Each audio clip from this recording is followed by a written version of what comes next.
Hello and welcome to the increasingly inappropriately named Weekly Stuff Podcast with Jonathan Lack. And Sean Chapman. The equally should not have been named Sean Chapman. Well, you know what? It's appropriate that we have our names in the name of the podcast because we're here every time. Yeah. It's just that true. We're not here every time. Yeah. Every we week. should just put out like static for an hour the weeks that we're not here just to say that we had a podcast out. Yeah. And let me tell you guys, we had every intention of trying to do some kind of podcast these last 2 weeks, but it was just busy in real life. Yeah, we were both busy, and then there also was nothing. Like, if there had been something really big to talk about, we probably would have found a way to, but right. There's no point to, like, get together and talk about bullshit for, 5 minutes when we have other stuff to do, so. Yeah, it's just we were finishing up one of the summer semesters we're doing on campus, and it was very busy, as you might imagine, and then there was just other stuff going on. And, I mean, you'll notice even over on the site, jonathanlack.com, I've really only been putting up the essay day entries. And when I say putting up, I mean Jonathan from May of this year scheduled all that. And they've been going out like clockwork because Jonathan from May knew Jonathan from July might be really busy. Yeah. So that stuff's been going out. I like Jonathan from May a lot more than Jonathan from July, to be totally honest. Oh, really? Have I just become, like, a terrible person since then? Yeah, I mean, Jonathan from May... I wouldn't call Jonathan from May a punctual person, but I would call him a more punctual person than Jonathan from July. Okay. Well, in any case, we're back to do some podcasting. And now we're back, motherfucker. Yes. So, after our 2-week break, we're back. And I think there's going to be some topics here for a while. Because we've got... the Destiny beta starting up soon, and I realize that's crazy because our last podcast was the Destiny alpha. Yeah. But we're going to have that to talk about. We're going to have the PlayStation Now services launching. We've got Guardians of the Galaxy coming out, which definitely one of my more anticipated movies of this year. Yeah. Yeah. And there's a movie this week that I'm very excited for. Dawn of the Planet of the Apes. Right, yeah. Is, from everything I've heard... It's getting really great reviews. Yeah, not just great. Like, there's people calling it a masterpiece, and I liked Rise of the Planet of the Apes, the last one. I can never remember which one is which, but... Especially if you, like, combine it with all the old Planet of the Apes movies. It's just confusing for me. Rise of the Planet of the Apes was primarily... It was an interesting story, but it was mostly... Good God, Andy Serkis is a phenomenal actor, was where that movie's strengths was at, and now I think it sounds like they've expanded that for this one, so maybe we can see that. They've expanded it with Gary Oldman. Yeah, that's always a good expansion. Yeah. It's just like 3 drops of Gary Oldman into your movie, and just like, whoop. Yes. So I wonder, is it Gary Oldman doing his American accent or British accent in this one? I'm going to be curious to see. From the trailer it was American, but I don't remember. Yeah, because the thing is... He was kind of shouting a lot in the trailer. When he shouts, it's always British. Yeah. There's that scene on the rooftop in Dark Knight where he's shouting at Harvey Dent, and he just completely loses his accent. Yeah. It's hard to shout in a different accent. No, it's very difficult. Yes. So in any case, yes, let's see what we're going to do today. Our main topic for today, and I was planning this for last week when it was mildly more relevant, but we're around the midway point of the year. We're at the beginning of July, or nearer the beginning of July than the end. So that's the halfway point of 2014. I want to do a check-in on that, talk about what have been the best movies, TV shows, and for the purposes of this show, video games of the year so far.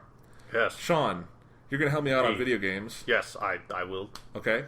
And I'm probably going to handle the movie and TV side of it. Yes, because as we talked about before we started recording this podcast, I've only seen like 4 or 5 movies. Yeah, so I've seen a lot, and I usually do this kind of feature on whatever side I'm writing for. I did it on We Got This Covered the last 2 Julys. I handled our midway stuff. I think I did movies and I think I did TV shows one year. But either way... it really sucks that Midway, the publisher, is not around anymore, because then I would just put a bunch of Midway games on this list just for that stupid joke, but okay. Can't do that anymore, unfortunately. What games did Midway make? I mean, Midway was like a bunch of old, really good like Gauntlet and shit like that back in the day. But, all right. Yeah, like, that's old shit. Yes. But before then, Sean...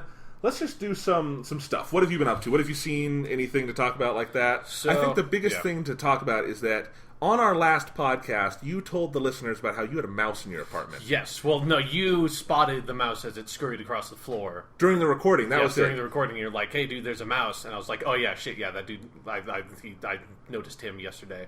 So, and we had several listeners ask you to please take care of the mouse humanely. Yeah. You have a harrowing story for us. Not a harrowing story. I mean, it's not, I don't have a problem with, like, the only thing that, if mice didn't chew on shit and shit all over the place, I would have no problem with the mouse being in this apartment. I don't give a fuck. I don't care. Like, I thought the mouse was kind of cute. I'm fine with a mouse being in here. It's just the mice will cause damage. They'll chew holes and shit, and they'll shit everywhere. And it's luckily they're not like dogs, but it's still annoying and not entirely sanitary. So obviously you have to get rid of him. But I don't want to kill a fucking mouse. Like, what's the point? Like, that would just make me kind of feel bad, So here's my ingenious method. Ingenious for 2 reasons. Because 1, it gets you a snack, and 2, it's a way to catch a mouse. Are you saying you hate the mouse? No, I'm saying what you do is you go to your nearest grocery store, and you purchase a bag of whatever your favorite snack food is, something like, for me, it was barbecue Lay's chips, because it's summer, and barbecue chips, I like barbecue chips. And then you go home, and you eat the bag, almost all the bag, but you leave, like, the crumbs in the bottom. You put the bag on the floor next to a place where you sit a lot, and you wait. Since those bags are made out of foil, as soon as the mouse gets inside the bag to go eat the crumbs, you will notice immediately because you'll just hear it, and then you just pick up the bag by the mouth and lift it up. Mouse cannot get out of the bag. You have caught the mouse, and you go release the mouse somewhere. You have to go kind of far away from your house, because if you release the mouse near where you live, the mouse will find it, will go back, because mice are assholes. Mice just can't get the message, I don't fucking want you here, man. I don't want to kill you, but you can't be here anymore. They're too stupid to understand that, so you have to kind of walk them far away, and then I just let them out. But then, unfortunately, yesterday, and this may be the same mouse, it may be one intrepid fucking mouse that really likes living here. It's entirely possible that he came back, but I really don't think it's the same mouse. Another mouse I noticed in my apartment 2 days ago. Or maybe there were 2 mice the whole fucking time and I didn't even know. It's hard to tell because you only spot them once a day, usually. So, yeah, I did not kill the mouse, and there's my free mouse hunting tip for you. So that's actually, I think, a really elegant solution. There's a lot of... I always hear about people, having to catch mice, and they go through these elaborate fucking steps. That seems like a good idea. It's not a super proactive way to go about it, but it's like I said, it gets you chips, so it's a good excuse to eat something that's not entirely healthy. So makes sense. Yep. All right. So what else have you been up to, Sean? We'll talk about this later, but I saw the Tom Cruise movie Edge of Tomorrow. No, I just want to talk about that now. Yeah. We just want to talk about that now? We don't need to do a full topic on this. Yeah, or that's anything. true. It's not a movie. But you saw a movie, and I've seen that movie too. So whenever we both see a movie that's relatively new, I feel like we should touch on it. Yeah. I think I mentioned it when I saw it, but what did you think of Tom Cruise and Edge of Tomorrow? I thought it was a really, really fun, really well-made sci-fi action movie. It's not obviously... It's not anything incredible, super remarkable or anything like that. It's not a complete masterpiece, but it's definitely a fun movie. I recommend seeing it or getting it on renting it on a service or something like that. People don't go to fucking Blockbuster because Blockbuster doesn't really exist. But getting a digital iTunes version of it or something when it comes out there. Fun movie. Totally enjoyed it. Yes, and it is one of the movies this year that sadly did much poorer at the box office than it probably should, considering Transformers 4 made all the money. So, we're just sad reflection on that for a second. But no, Edge of Tomorrow was good. I think, as I said at the time, I think it's a fun, creative premise, and, not creative in the sense that, oh my god, this is the most original idea I've ever seen. It is like many modern sci-fi movies cobbled from ideas you've seen in other places, but it's done well. The execution is what matters. It's done very well. Tom Cruise, as always, he's just a good movie star. Yeah, he's just a great action leading man. Yeah, so he's great in this, and he's funny in this. That's one of the things I like, and that he's been getting to do in movies lately. Is just kind of light, fun, funny Tom Cruise is the best use of Tom Cruise. Yeah, I agree. Yeah, and he's good in that. But I think the real standout for me in this movie was Emily Blunt as the female lead. Yeah, she was really good. In part Full because Metal Bitch. Yes, great nickname. Great nickname. She got fucking ripped for that movie. Yeah. Yeah. There's that whole scene where he, as they go through, because of the premise, they, go through those same scenes multiple times with different iterations. There's one where, Tom Cruise, when he first really meets her, walking in on her in that training room, and she's just lifting herself up by one arm, and it looks like she's going through some, Dragon Ball Z training thing or something, training in 100 times gravity. Yeah. Yeah, I could not lift myself up by one arm and just stay like that while someone's shooting a scene, No. So Emily Blunt committed to her craft. Yeah. So good on her. No, it's a good movie. It's definitely, I think, more than anything, it's got style, and I think a lot of, there's a lot of kind of generic blockbusters out in the world. Yeah. This is not one of them. Doug Liman, who has definitely directed his fair share of kind of generic-ish blockbusters, over time. This is, I think, the best thing he's ever done. Just it's got a good visual style. It's got a great pace. It moves well. It's one of the things you and I were talking about the other day was just that, like, I love that the first act of this movie, while it's getting into the premise, it has fun with it. Yeah. It gets serious near the end, but it's not just dour from the beginning. They find the ways in which this would be fun and funny. There's a lot of really great laugh out loud moments. Yeah, yeah. As I've heard several people say, if you hate Tom Cruise, you'll love this movie because you see him die like 100 times. Yeah, because that's the whole thing. Is it's basically like a video game where he dies and respawns and has to do it over and over and over and over and over again. Yeah. So, good movie. We're going to do some spoilery talk here. Sure, yeah. Now, let's talk about the ending. Okay.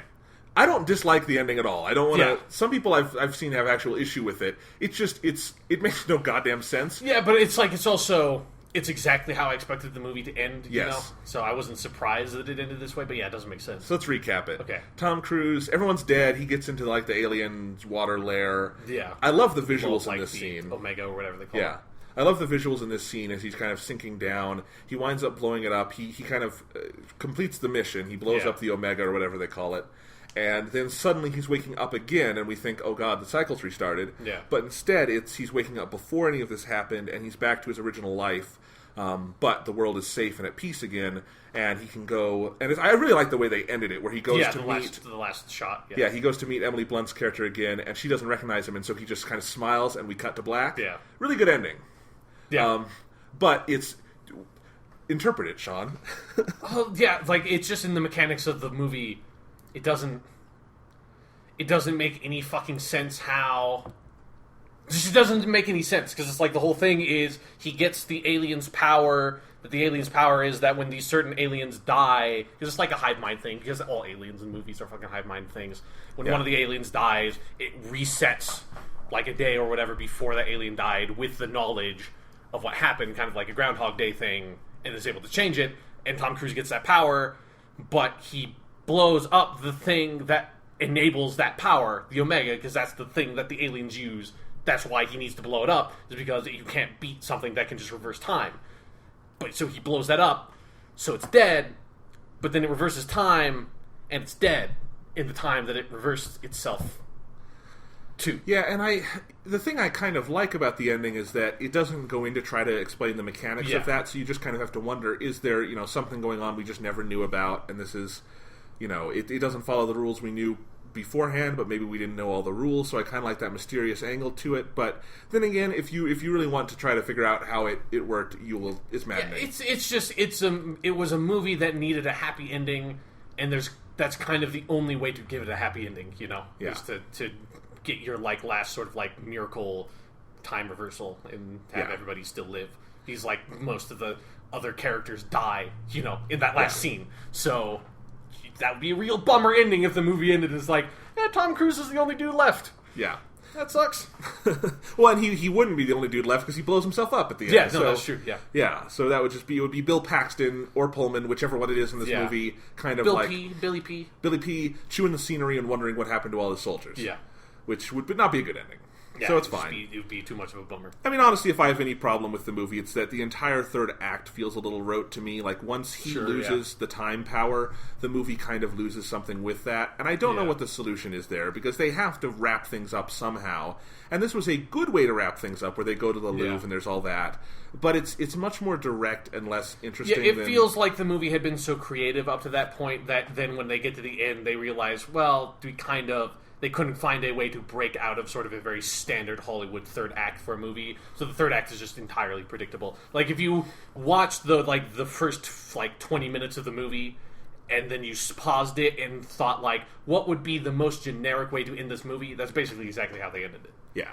And with, good style and good acting. Yeah, it's still well executed, but generic isn't necessarily bad. It's not awful, but it's just it's not as good as a lot of the stuff that came before it because it's not as creative. But yeah, I just wanted to mention that because that's definitely true. It's an interesting issue, but yeah. So anything else to say about that movie? No, go see it. Yeah, I think, it's an interesting thing. I think Tom Cruise has been on a real roll these last couple of years, where every year he's put out an action and or sci-fi movie that I'm like, that's not one of my favorite movies ever or anything, but that's a really good, it's like solid B+, A-. Yeah, I'm really glad I watched it. I had a lot of fun watching the movie. Yeah, I think between Mission Impossible 4 and Jack Reacher and Oblivion and this, those are all absolutely movies worth seeing. And I thought Oblivion was even a step up from this, but not a lot of people saw that either, except in the rest of the world where it was a hit. So, I think Edge of Tomorrow is having similar stuff, where it's like the Pacific Rim issue, where it didn't make money here, but it's making money everywhere else, so interesting. But definitely good. Definitely also, it's a summer action movie that is not doing any kind of sequel bait. Yeah, that would be... I don't even know how you could possibly make a sequel, so... Right, but Hollywood would try in a lot of cases. Yeah, so if it made a lot of money, Hollywood would find a fucking way. Yeah, and I just think you don't often get, I feel like, an original, sci-fi or action movie during the summer months that isn't trying to set up a franchise. Yeah, that's definitely true. Yeah, and that's the other thing I like about a lot of the recent Tom Cruise movies. Definitely, I think Jack Reacher was trying, but it wasn't trying so hard that it, at the expense of the movie it didn't itself. pin all its hopes on making a franchise. Yeah, it's a movie, and if it's a good, standalone thing, and if there was more, that'd be great, but if not, and Mission Impossible 4 was just, that's always been the philosophy on the Mission Impossible movies, is we just make the movie, and then if we want to make more. This one is the last one, this one could just be the last one. Right. And, so all very interesting, but that's Edge of Tomorrow. It's good. There are so many options for good movies you can see right now if you don't want to see Transformers 4. You should not want to see Transformers 4. Let's talk about this a little bit. Okay. I have it on my outline, Transformers, spelled with a 4 in the middle. Jonathan, that's not an outline. Don't call that scribble an outline. I've got something to show you on this later. But okay. I made a funny mistake on this outline. Anyway. Your outline itself is just a funny mistake. Okay. Usually I type up my outlines and they're fairly neat and on my computer. This time I scribbled it in my notebook during class. Yes. So it doesn't look great. But anyway, so there's this new Transformers movie out. It's 7 hours long. Yeah. Everybody hates it. I haven't heard a good thing about it from anybody. Yeah. Even, I've heard mildly, solid praise from people who maybe have liked the other ones, but even then it's like, yeah, but it's also like 90 minutes too long. Yeah, everyone, even the people who are like, yeah, what, because it's there are lots of people, and there's nothing wrong with this, who are like, they're not going to dislike a movie. No matter what it is, they'll just be like, yeah, it was a movie. But even they will just be like, but it was like an hour too long. Yeah. And so anyway, this is the first Transformers movie I have not gone out to see. This is the second. I've got one more point on you. And honestly, it's the length more than anything else that's keeping me back. And I heard about the statutory rape joke in the movie, and I just... Did you hear about this? No, I didn't hear Okay, there's this... I was just so not expecting you to say that. This was the nail in the coffin of why I'm not going to see this movie. Is I heard about this joke in the movie. It's one of those Michael Bay running gags where it's Mark Wahlberg's the main character, and he's got his daughter who's 17, and the other main character is her boyfriend who's 21 or something like that. There's some age gap that would be considered in the United States statutory rape. Yes, in most states. Yes. But because they live in Texas, this dude has found a loophole by which it is not statutory rape. Like I said, most states. So every time somebody points out to this dude that you're raping this dude's daughter, he's laminated the law, and he pulls out of his wallet and shows them the law in the Texas legislature that he has laminated why it's not statutory rape, and apparently this is a running gag in the movie, Transformers 4.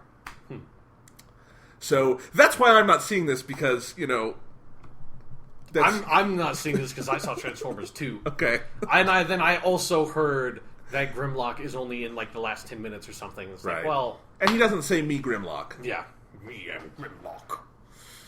So, because it's I probably saw all the footage of Grimlock in the movie just by having been unfortunately exposed to the trailer. Yes. So anyway, here's what I want to say about Transformers 4 is that even though everyone hates it and most everyone doesn't like this movie series, it's the first movie this year to break 100 million opening weekend. Did better than movies like Captain America 2, Godzilla, X-Men: Days of Future Past. All of these movies, what they have in common is that they're very good. Yes. Transformers 4, I can't speak because I haven't seen it, but probably not good, and it's made more. It's making a shit ton overseas. It's doing even better overseas than it is here. It's probably going to be the first movie this year to reach $1 billion at the worldwide box office. And yet, here's what you can go see in theaters right now. If you want to go see a movie in theaters, at this moment, You could go see Godzilla. You could see X-Men Days of Future Past. X-Men Days of Future Past. Say 22 Jump Street. 22 Jump Street. You could see Neighbors. Neighbors. You could see How to Train Your Dragon 2. How to Train Your Dragon 2. Which might be a masterpiece. I love that movie. But still is not an appropriate title for a movie. I'll talk to you about that later. Okay. You could see... Also, I want to point out Transformers 4 Age of Extinction. I haven't seen the movie. I bet it is not set during an age of extinction. I'm willing to bet you neither Transformers nor humans go extinct in that movie. Okay. So that's probably a bullshit title, too. Yes. You could see Snowpiercer. Snowpiercer. The new Korean film that's in English, so you don't even have to fucking read subtitles if you're that goddamn lazy. You can see that. It's got Captain America in it, and John Hurt, and Tilda Swinton. It's got a bunch of great people. It's a phenomenal sci-fi movie, also probably a masterpiece. There's the mouse. You could see Snowpiercer. Yeah. I'm probably forgetting some. I can't say all that you just said. I can't say that in my trailer voice. So. That's fine. All of these are movies that have made less than Transformers that you could be seeing that you would all enjoy more. So, what the fuck you doing?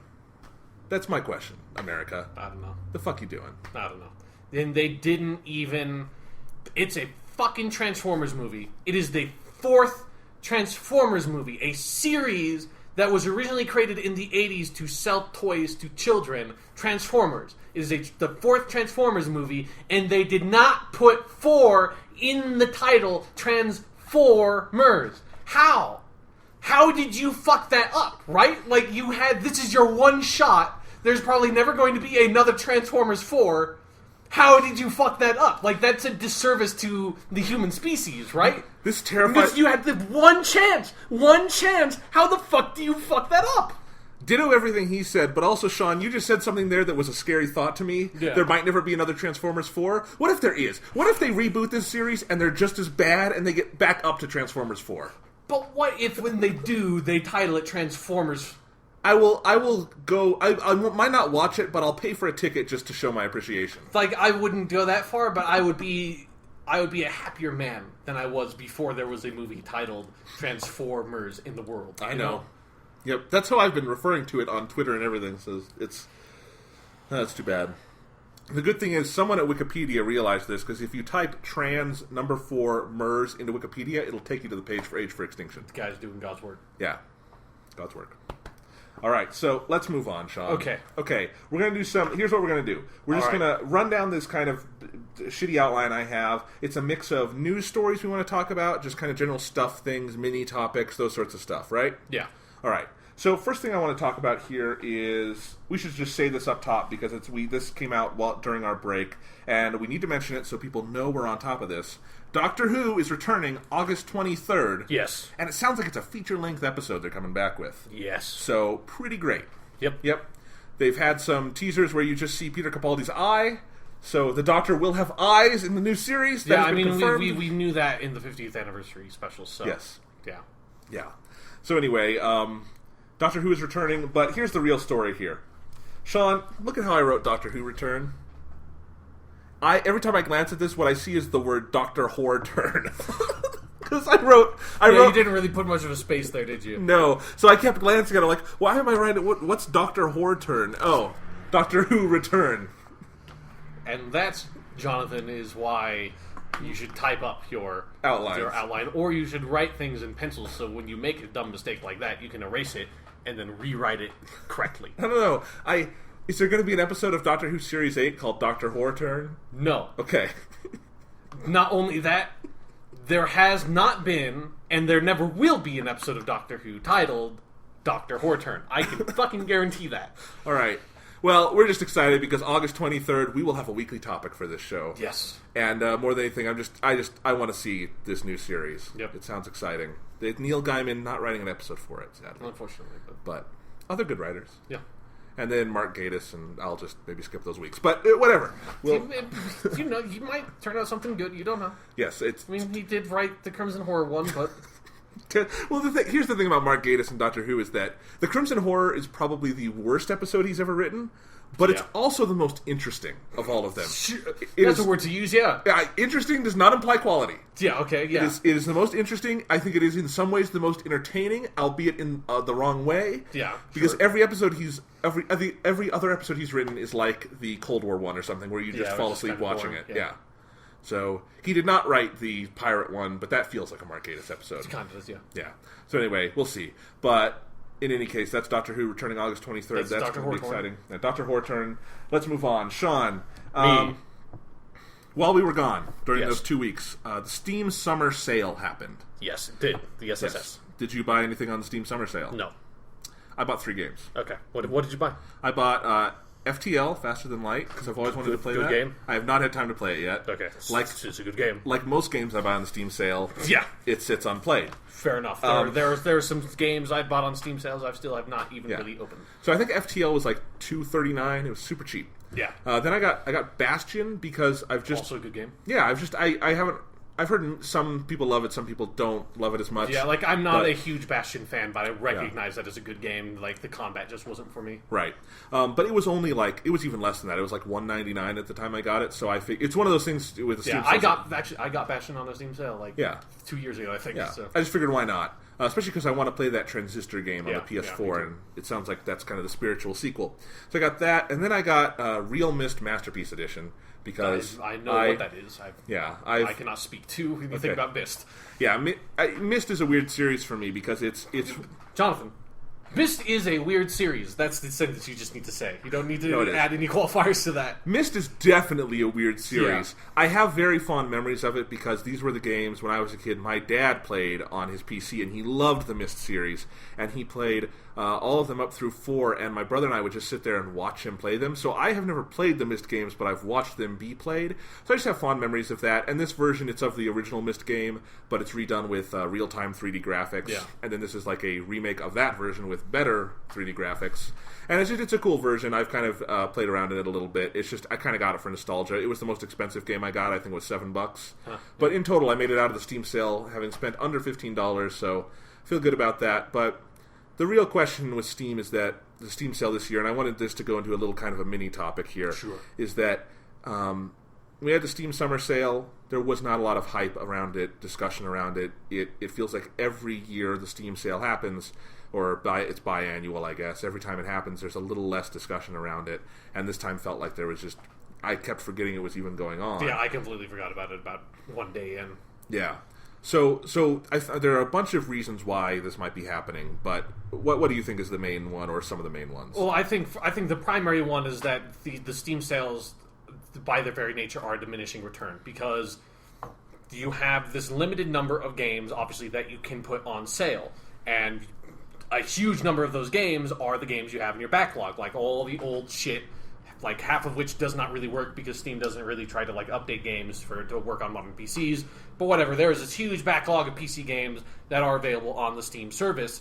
But the number of new games that get put on the service is, obviously is limited. It's not like a billion games do not come out every year, so you can't have your Steam sale be full of like new games that came out over the years since the last Steam sale.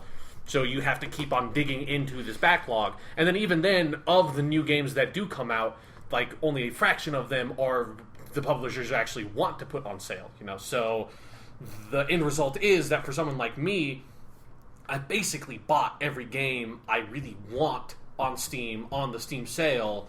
And since I don't really buy a lot of new PC games, I don't really have a lot of motivation to engage with the Steam sale until maybe like 2 or 3 years, where like new games are old games now and they can be on sale for really cheap, and then maybe I can get interest again. It's like, wait, like you said, like the 2 games that you bought are games that I am interested in and I really enjoy, are both games that I have bought on previous Steam sales, and I don't give a shit about Myst, so I wasn't going to buy Real Myst. But like every time I glanced at the games that were on sale, I was like, okay, yeah, I've seen that game be on sale 5 different times now. And if I had wanted it before, I would have got it before. So, while the Steam sales are really nice, they're almost so big that they're kind of self-devouring. That they can't keep up with the pace that they set earlier, and so. And I think it's telling that as a fairly casual Steam user, which I am, in part because I use a Mac, so there's a very limited number of games I can play. Even though most of the big, at least indie Steam games, you can play on all platforms.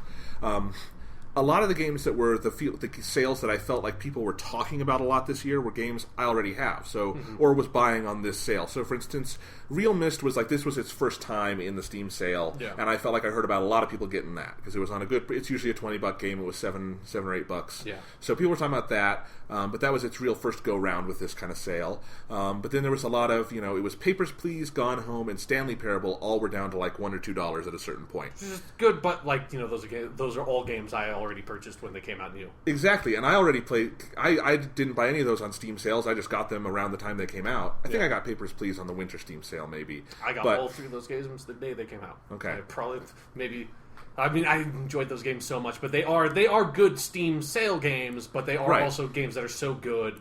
The press was so good around them that I felt so like motivated to get them. Because I wanted to be part of that conversation, Exactly, and I think there probably were plenty of people who hadn't gotten them yet, and this was the time when they were catching up on it, but that's the end of their cash, I feel like. The next time Steam sale comes around, they'll be on sale again, but will anyone be interested this time? And I just, like, this thought occurred to me, is, like, the perfect game to put on a Steam sale, or also for, like, a service like PlayStation Plus, is, like, Edge of Tomorrow, the movie, but, like, the video game version of just, like, it is a good game, but it's not a game that is so amazing that everybody already bought it, but it's a game that was kind of overlooked when it came out, that is really solid, so when it comes out, everyone picks it up, and like everyone was like, this is a game I heard about, I know a dude who played it, and he thought it was really good, but like, I don't know, like I never, like there wasn't enough conversation around it that I really had to pick it up, but now I can play it for free, or for really cheap, and feel really good about it. Like that's the kind of, like that's the perfect game, to put on a sale like that. Yeah, and I don't think there really were any of those this year. Yeah. So that's one reason. The other thing, and you and I have been talking about this on and off the air for a while now, is just, is Steam itself becoming just kind of an unbearable monstrosity? I think so. I've kind of stopped using Steam almost at all over the past couple of months. Why, Sean? It's like there's a huge problem. Like there's a really like long ongoing discussion online from a bunch of like different game journalists about this, and there's just Steam has implemented all these different systems and like different weird sections of their stores and stuff that's just kind of killing Steam in weird ways and all their policies. So there's stuff like you have Steam Greenlight, which is supposed to be a way for indie developers to get their games onto Steam. That system has always just seemed broken, and I have no fucking clue how Steam Greenlight's supposed to work, and there are a bunch of games on there that seems like this is a game that should make its way onto Steam. And then there are a bunch of games on there that is like, there's no fucking way that this game should be on Steam, and yet somehow it makes it on there. Like, there was one that I heard about a while ago that it was like, I think it was basically a porn game that had like a non-explicit version of it made called, I think, Bone Town, that got put on Greenlight. And I think it got cleared. I'm not entirely sure. It might not have been cleared, but at least got put on Greenlight. That should not have been put on Greenlight. But the other weird thing about Steam's policy is that if you're an indie developer and you want to get your game on Steam, that's basically the road you have to go down. But if you have a publisher that already has like a certain like pre-made deal with Valve and Steam, they can just put whatever the fuck they want on Steam. And so there's absolutely, as long as you are a publisher, there's no degree of quality control whatsoever. So ridiculous games that are completely broken, like even if they're new, I think Guise of the Wolf, was that either Guise of the Wolf or Mark of the Wolf. There's a game that recently came out, I saw a video of, that was like, this game is just non-functional. Like, the main character clips through half of the environment. This is an alpha of a game, and it is a bad alpha of a game, and somehow it's on Steam just because the publisher can put it on Steam. And there are a bunch of examples of that shit. That, like, there was another, I think, called Air Control that came out, like, 2 or 3 weeks ago. Also, just completely broken, utterly non-functional game that was just...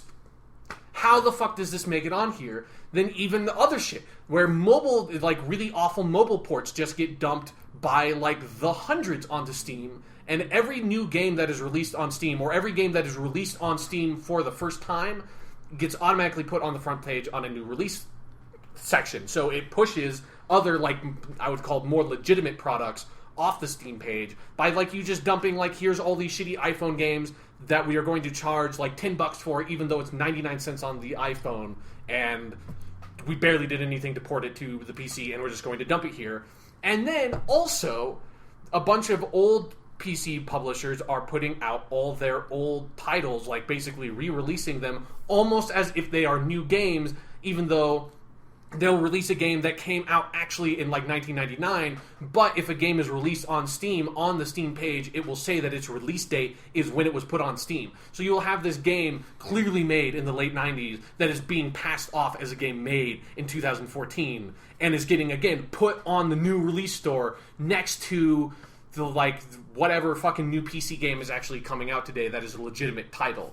And so all of that stuff, and then again, there's the fucking early access program, so you're having games, since early access games are not sectioned off anywhere, the early access program, for those who don't know, it's kind of almost like this weird Steam Kickstarter thing, where you can put up a game build that is in progress, so like your alpha of a game, onto Steam, people can buy it, and the assumption is that you're buying into the game, and then you, as the developer makes the game, they're going to use the money they get from the early access program to help them develop the game, and as the game is updated, you get those updates for free, and then hopefully, because there's no assurance, hopefully the game will be actually finished, and it will be what they promised it would be by the time it's done. Like, the early access program is so new that we haven't yet seen anything, like, really come from it, you know, and it's this weird thing where games are just not finished anymore on Steam. So the early access games are not sectioned off at all. So if you are looking at the front page of Steam on the new releases, you can click on a game that this is like the 0.01 alpha of this game, and they're like some of the best selling games on Steam, like The Forest. Like, you go to the best sellers list and it's on there because it got a lot of traction. The game's not even fucking done. The game's not even close to being done. The game is like 2 years at least away from being a version 1.0. If they will ever even make it that way, because it's entirely possible that the developer will just run out of money and kind of give up on it. Or take the money that they did get and just fucking run, and there would be no legal consequences for doing so because you bought an unfinished product. I think it's an awful... Like, all these things are things that Steam has been doing for a couple of months now, but it's been ramping up so much so that I find the service almost unusable. That it's like every time there's like I go to the Steam homepage and I go to the new releases section, half of it is mobile ports. Like, the other 40% are old games, old really shitty games that got re-released as if they are new games, and then the last 10% are games that aren't even done, and I don't want to fucking buy a game that isn't finished, you know, because I'm not a lunatic. It's... You have to find a balance between this ideal of publisher and developer freedom and the actual stability of the platform. Yeah. And I think a lot there's so often this kind of pushback where it's like, no, the publisher and developer needs freedom, we should have self-publishing, all this kind of stuff. And that's great in theory, but there have to be checks and balances. Yeah, there has to be a degree of quality control for Steam. Like, you can't...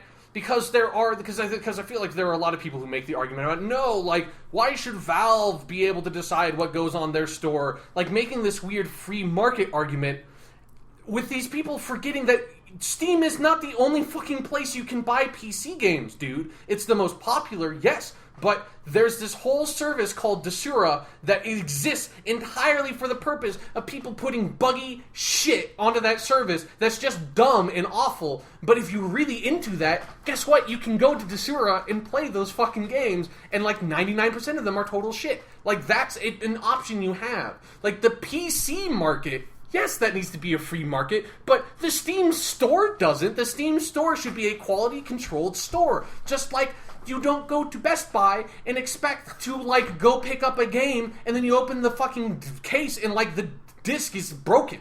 Like, that's basically what you're buying if you're buying a game like Guise of the Wolf that is just completely non-functional and crashes, like, 90% of the time you load up the game. Like, it's a broken fucking product. Stores don't sell broken products. If they do...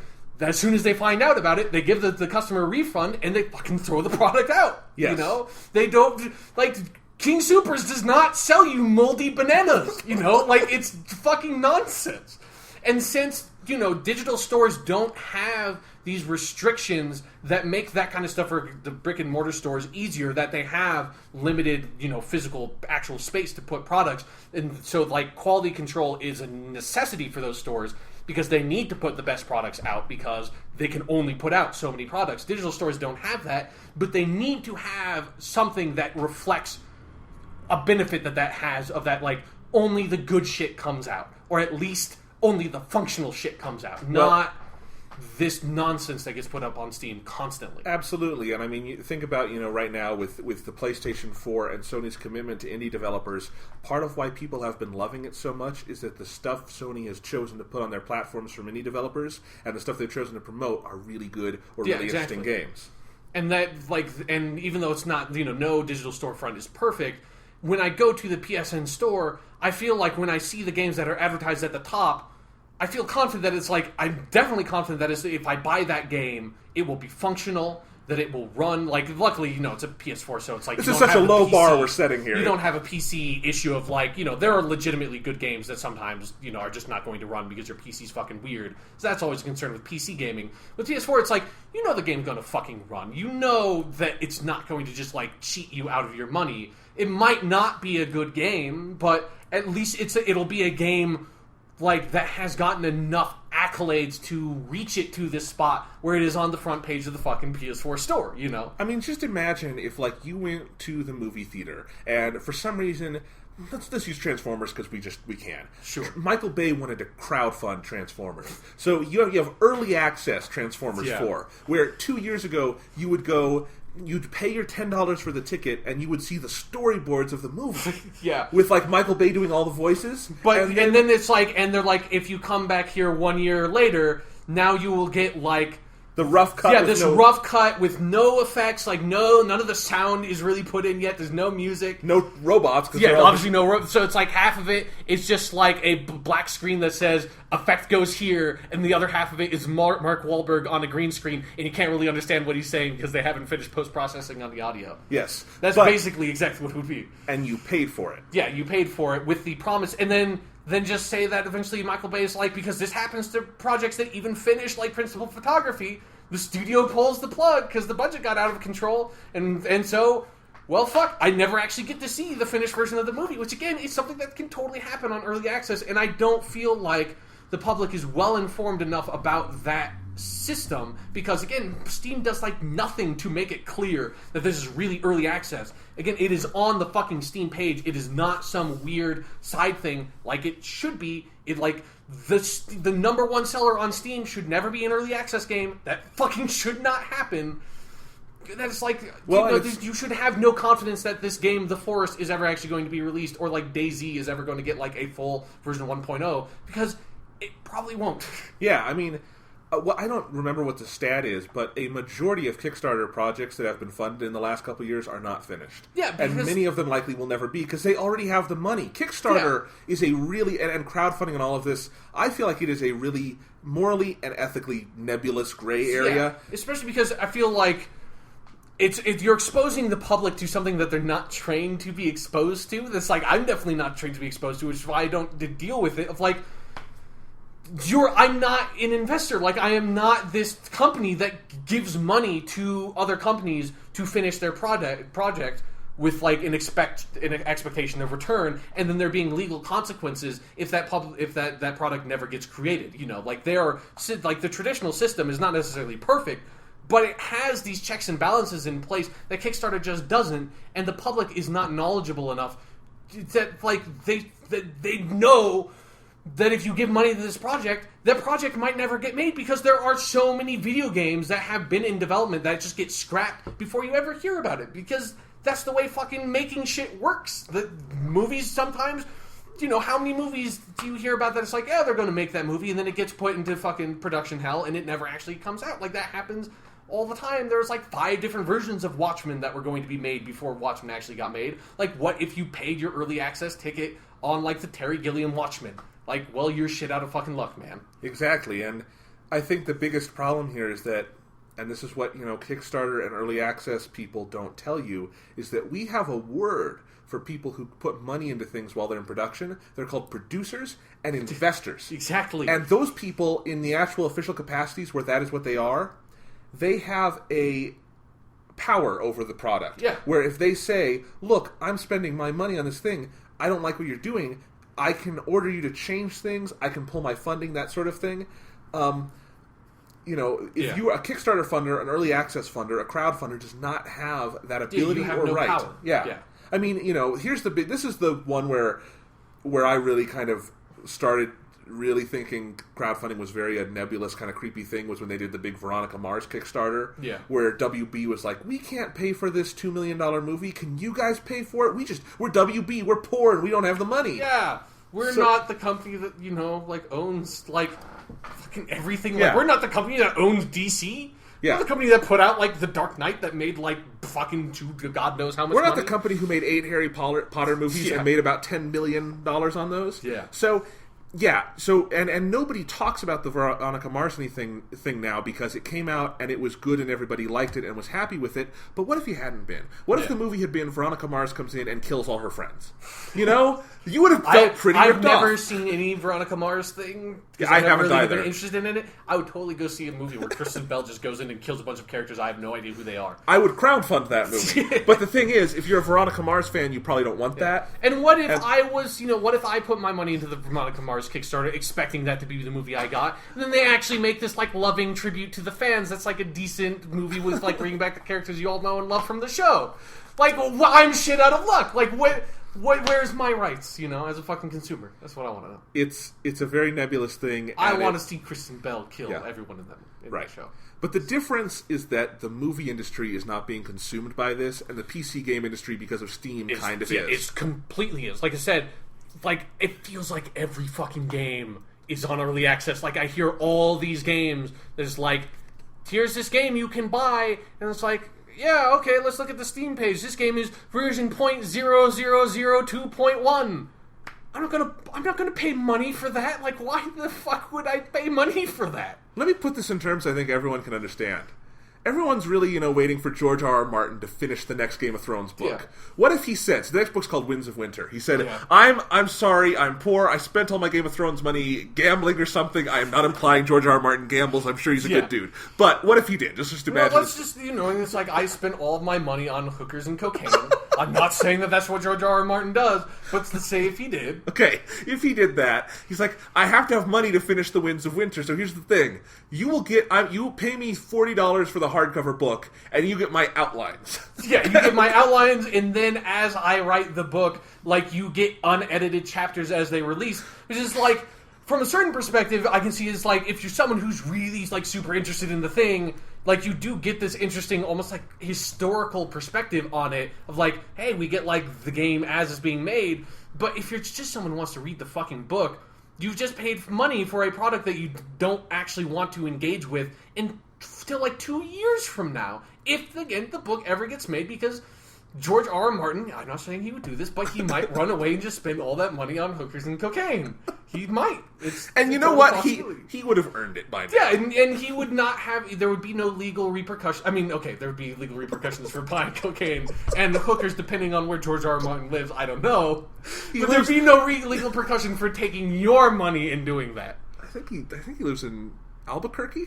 I have no idea. So he's close to Las Vegas. Yeah, is all I'm saying. Well, you can't buy prostitutes in Las Vegas. You have to go outside the county to do that. But. Okay, I'm glad you know all this, Sean.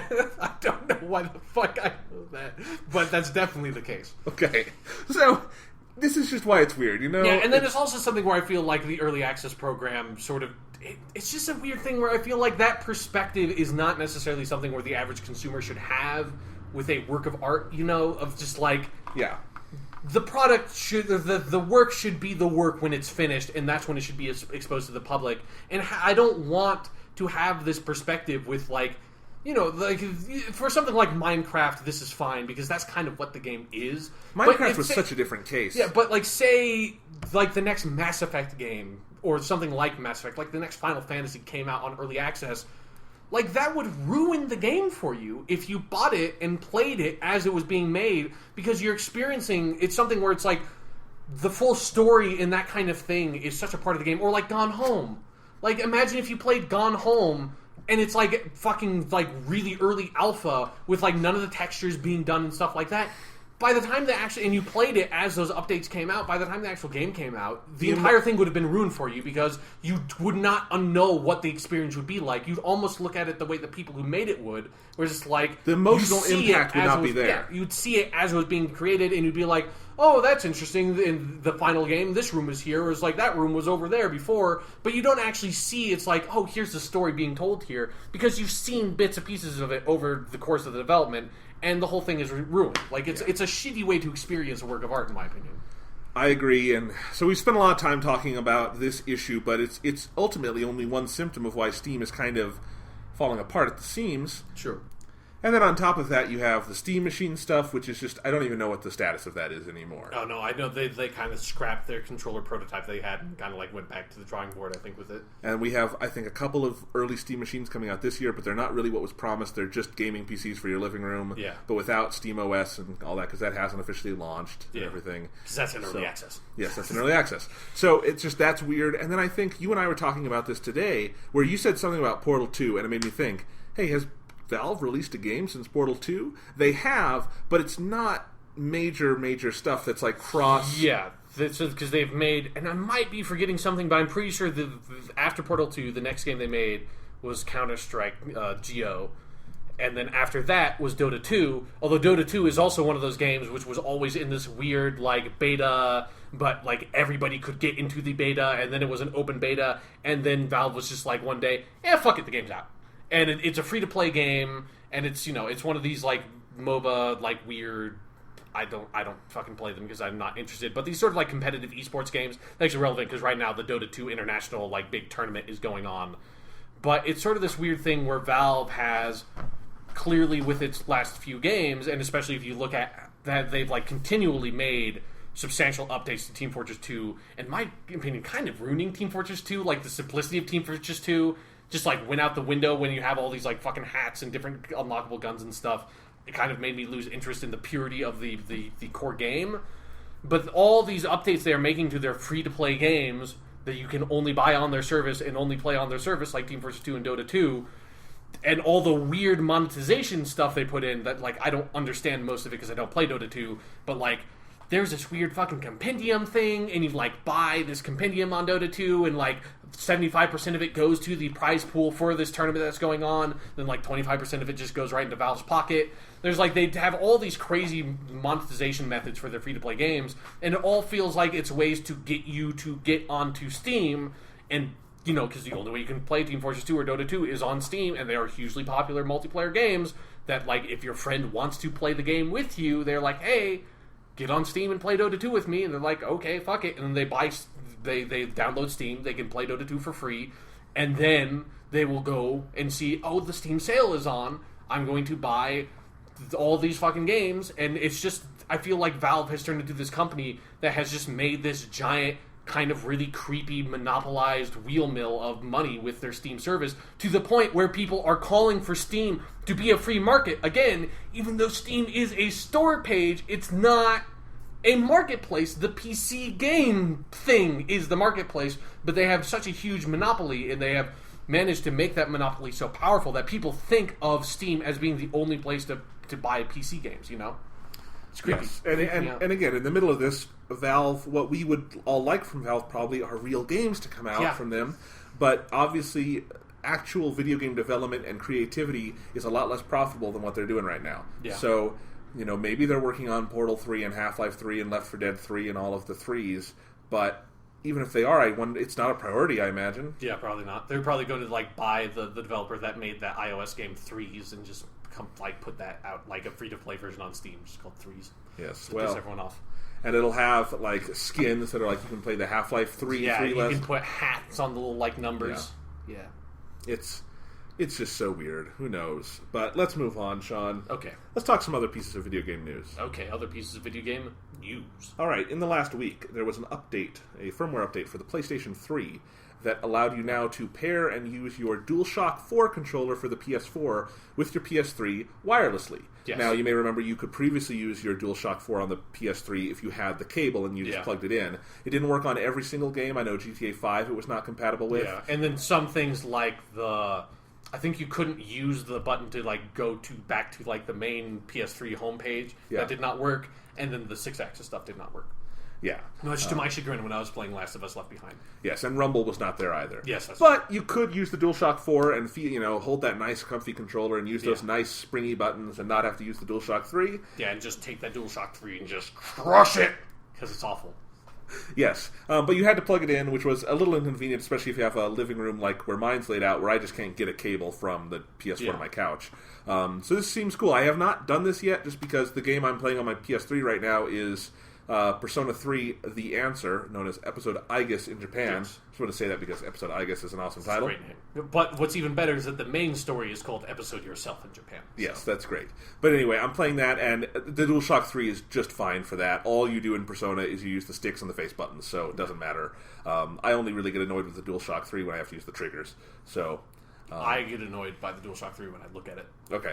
Well, anyway, but yeah, I think this is kind of interesting. Right now, it's similar to when you plug it in wired. It just recognizes it as a universal controller, a generic controller.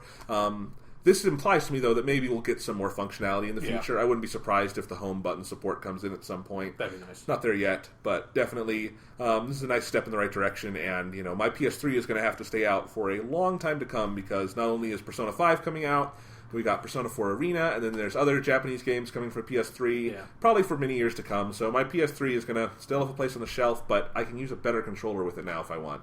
Yeah. So that's nice. Yes, it is. All right. So there's that. Let's talk about a game we are both very excited to play on our PlayStation 4s. Yes. Destiny. Yes. All right. Let me look up the exact dates here, but they have announced when the beta periods are going to start. Yep. And, they also confirmed recently that the beta will also happen on the 360 and Xbox One.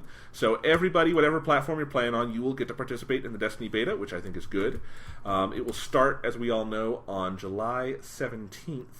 And that's going to be on the PS3 and PS4, right? Yeah. And so let's see. So I'm just trying to figure out the dates here. So yeah, it's going to run on the PS3, PS4 from July 17th to like the 21st, like the end of that week. And then it's going to take a short break, come back on July 24th, and then everybody, that's when it's going to come out on 361. It'll come back to PS3 and 4, and everybody will get to play it until July 28th. Yeah. So there's going to be plenty of time. Everyone will be able to try it out. And, with this, definitely the Destiny hype machine is ramping up at the moment. So in addition to the beta announcement, we also learned about the special editions and limited editions, which is good because it wouldn't be a Bungie game without a crazy fucking limited edition. Yeah. So they have the normal limited edition, which is, the game and some stuff like a map and shit like that. Which really importantly also comes out with their season pass for the 2 expansions. Which is worth $35. Yeah, so when you kind of do the math, if you buy the limited edition, you're kind of really only paying $5 extra as long as you're sure you want those expansion packs. So if you're really like way into Destiny like I am, and you're like pretty fucking damn sure you're going to buy those expansions when they come out, buying the limited edition is a really good deal. Yes. Sounds great. And the limited edition is $99.99. It'll come with the limited edition steelbook case and game disc, a Guardian folio, which will have arms and armament field guide, postcards from the Golden Age, antique star charts. Who the hell knows what all this stuff will be? Yeah, it is called, like... You just go look at a picture, and they have kind of a picture of all the stuff that's kind of next to the box, and you kind of see it. Yep, and it'll have some digital some digital content too, so that'll be neat. But there's also going to be the $150 Destiny Ghost Edition, which will have everything from that limited set, but also a replica of Ghost, your Peter Dinklage robot friend from the game, and that wizard came from the Moon Man. Yes, and it will actually have Peter Dinklage's voice, so that you can bring Ghost around with you and have him say, "That wizard came from the moon." Yeah. Hopefully that's one of the lines. Because that's got to be. It's such a meme now. There's absolutely no... I mean, they put a fucking t-shirt out, like a limited edition t-shirt that had that line on it, So, anyway, this seems cool. I think one of the nice things that Bungie started doing, I think, around the time of Halo Reach, and really... And I think 343 followed up on with Halo 4, is that, well, they still put out those big, like, $150 editions, which is obviously modeled off, way back in the day, the Halo 3 Legendary Edition, where you got the Master Chief helmet, which we all still have on our shelves. Yes. Hi, Chief. Yep. He's got a fedora on in your apartment. Yep. He's classing it up. Oh yeah. Every Christmas in December, I put a Santa hat on. Nice. So it's always fun. But in any case, but back in the day, if you got that one, you had to get that $150 edition, not just for the Chief helmet, but all the like bonus discs and stuff. Yeah. Some of that came with a lower edition, but not all of it. Yeah. But I think what's cool with like the Destiny one is that if you pay for the $100 version, you get everything except the big Ghost replica. Yeah. And I don't need to pay $50 extra for that. Sounds cool. Yeah. So I like that there's a more reasonable price point where you get all the cool stuff. Yeah.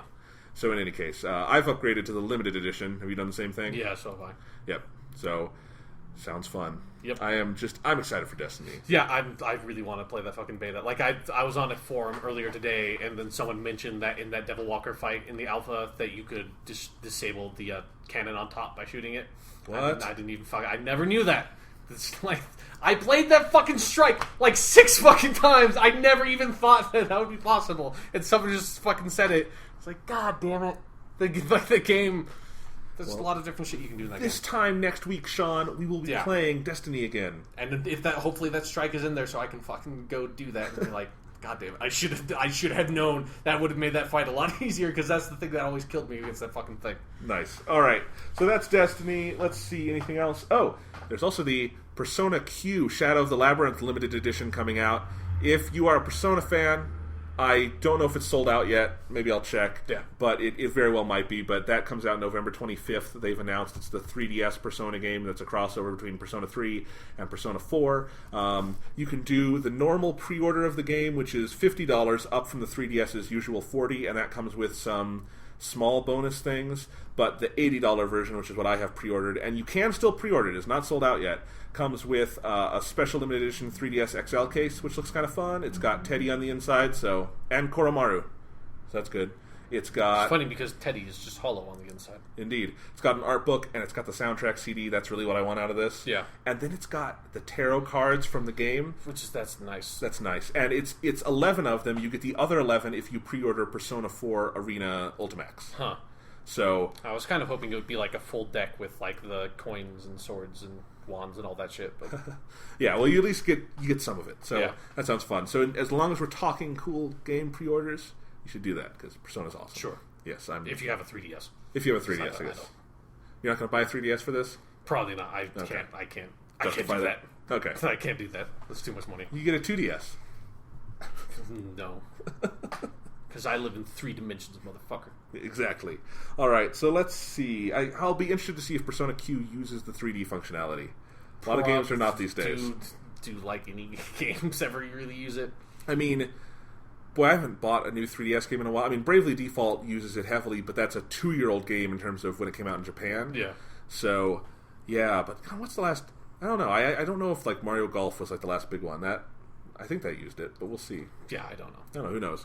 I don't have a 3DS, so... Yeah, I mean, the big turning point was Pokemon X and Y, which don't use it, and I'm assuming Pokemon Omega Ruby and Alpha Sapphire will not either. Probably so, not. Yeah, interesting.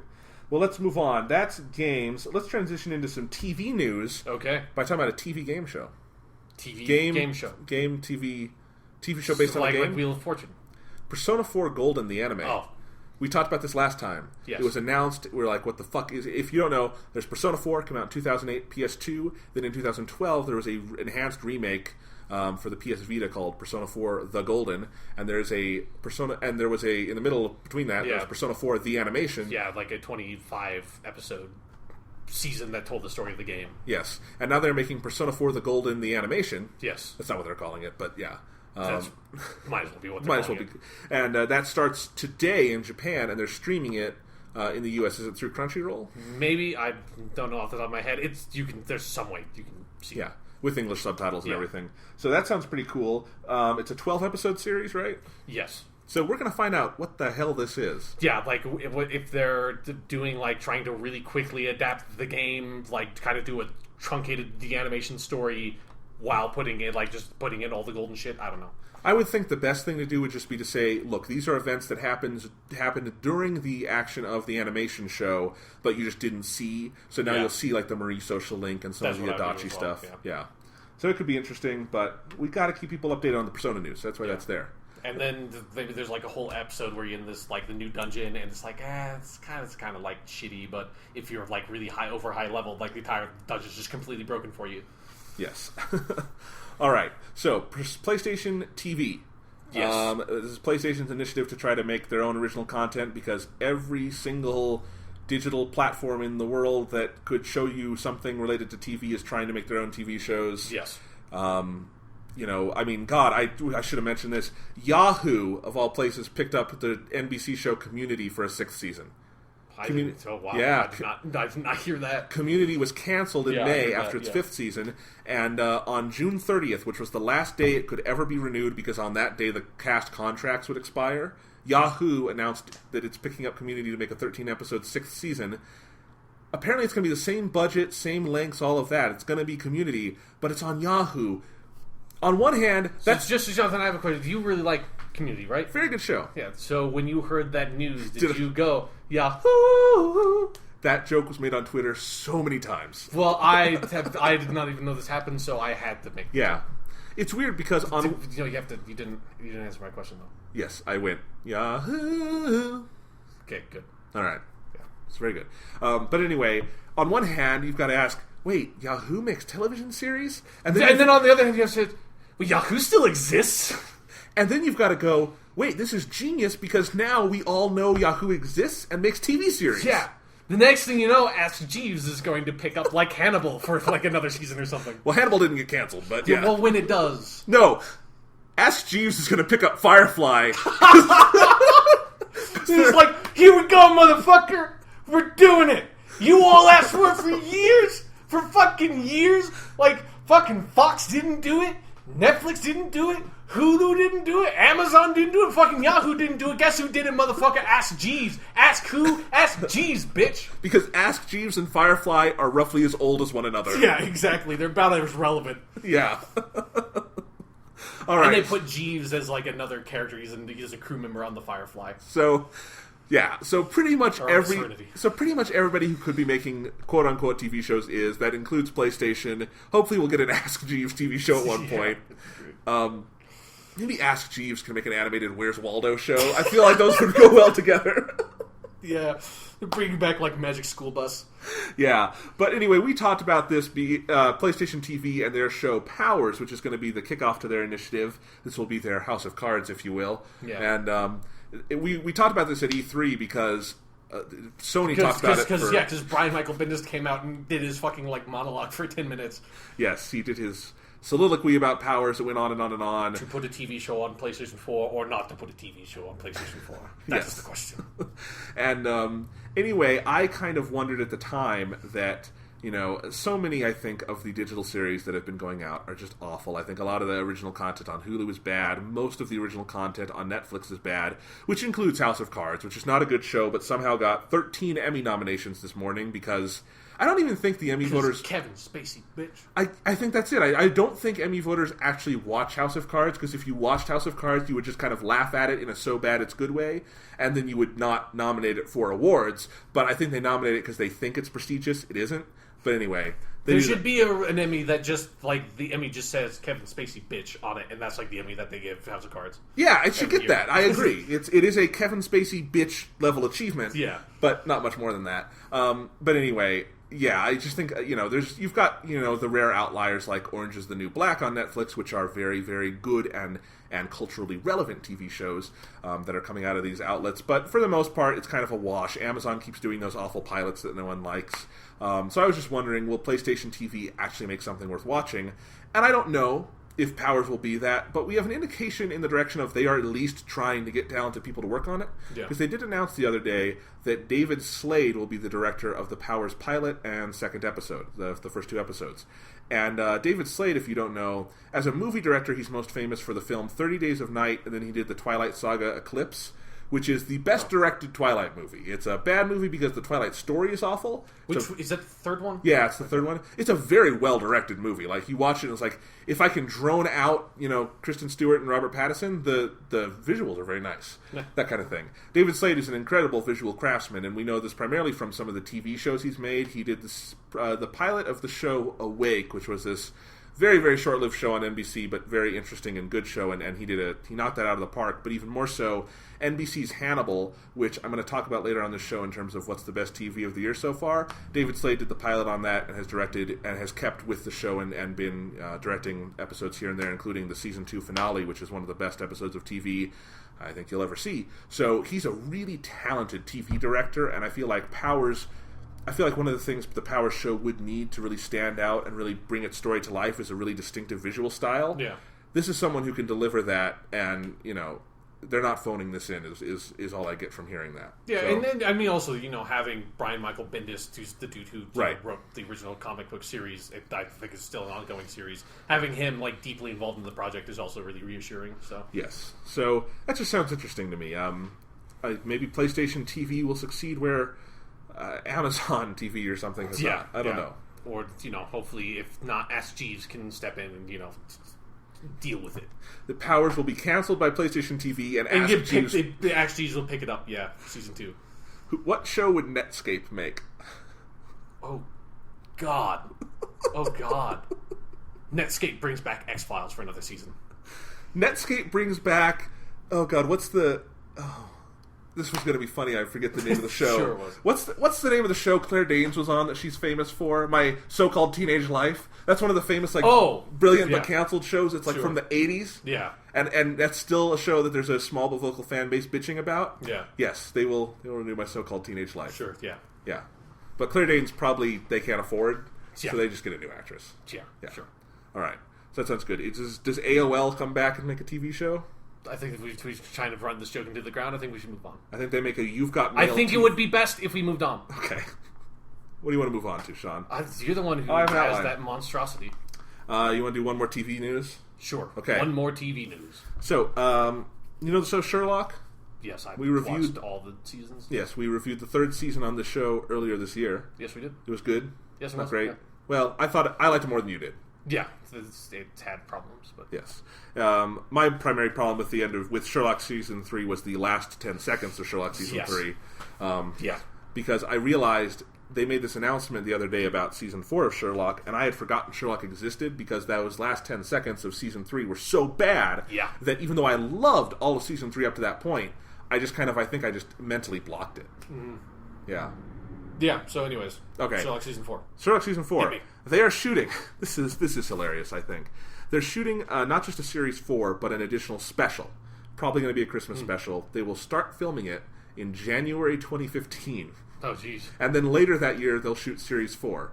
So, at a certain point, you have to ask, is there nothing they can do to get these out faster than every 2 or 3 years? I mean, it's a tricky thing when your two lead actors, after Sherlock season 1, became two of the rising, biggest stars out there with getting TV gigs, and fucking Martin Freeman on The Hobbit, and Benedict Cumberbatch. He was he's in fucking everything nowadays. The Hobbit, also, and The Hobbit, and Star Trek, and fucking everything. Both of them got Emmy nominations this morning, and in fact, Martin Freeman is nominated in 2 categories. He's Best Actor in a Miniseries, and he's Best Supporting Actor in a Miniseries. Because for some reason, even though Sherlock is an ongoing series, it always gets nominated in miniseries. Because it's 3 episode seasons. I can kind of understand. No, they don't understand how to deal with that shit. Yeah, actually, what they do is they nominate it as a TV movie, and they just pick one episode and do that. So they put up the finale, which fair enough. Martin Freeman is fucking fantastic in that. Sure, yeah. But Benedict Freeman was nominated for that too. Benedict Freeman. Yeah, Benedict Cumberbatch. Yes, that's okay. I like the name Benedict Freeman too. Sure, but Martin Cumberbatch. Yes. Sure. Yeah. Okay. Anyway, so let's just start writing our weird fanship fiction bullshit. So they're very, very famous and successful right now, and Stephen Moffat is writing Doctor Who, which takes a lot of time. Yeah, he's show running 2 different TV shows, which is not, I imagine, an easy thing to do. No, especially when the pressure on both of them is kind of enormous. Yeah, 2 hugely successful and fan driven shows. So. Yeah. But it is kind of funny. It's they made this announcement, and you had the statements from Freeman and Cumberbatch and everyone saying they're committed to it and everything. But it's it's probably going to be Christmas 2015 is what they're shooting. I'm guessing it's a Christmas special. So we have a long time to wait, and then even longer still until an actual series comes out, and even then it'll only be the 3 episodes. Yeah. It's just an interesting scenario. Yeah, it's weird. I'm glad that they're sticking to it, because even though I had sort of a rocky relationship with the last season, I still really like the show, and I still really wanted, even they left it off on a bad note, they can fix it. They could fucking... What I said... There could be a good twist in there somehow. What I said on Twitter when I heard this news is what I still feel. If the special is just 90 minutes of Sherlock and Watson killing Moriarty over and over again in increasingly brutal in the ways, most definitive, it just ends it with the most definitive, they throw him into the sun. Yes. I would love that. Just take annoying Moriarty and just murder him over and over. And then just make this there is absolutely no way you could not possibly come up with a way that he could come back. throw him into the sun at the heart of the Andromeda Galaxy, and then blow up that entire galaxy. Sure. Right? Yeah. So we have a supernova event so far away from us that even if he survived it, he's not coming back. Yeah. Yeah. But other than you that... just have a camera pointed at his face the entire time. So you just watch him burning to nothingness. Yeah. You watch him just get completely annihilated. You fucking throw him into like a particle accelerator and have him be annihilated. Yeah. Like, just completely. It's just his atoms are gone. Like, he's turned into energy and he's gone. Yeah. He could not possibly come back. It sounds like by the time we get more Sherlock, not only will Season 8 of Doctor Who have aired and finished, Season 9 of Doctor Who will have aired and finished. Yeah.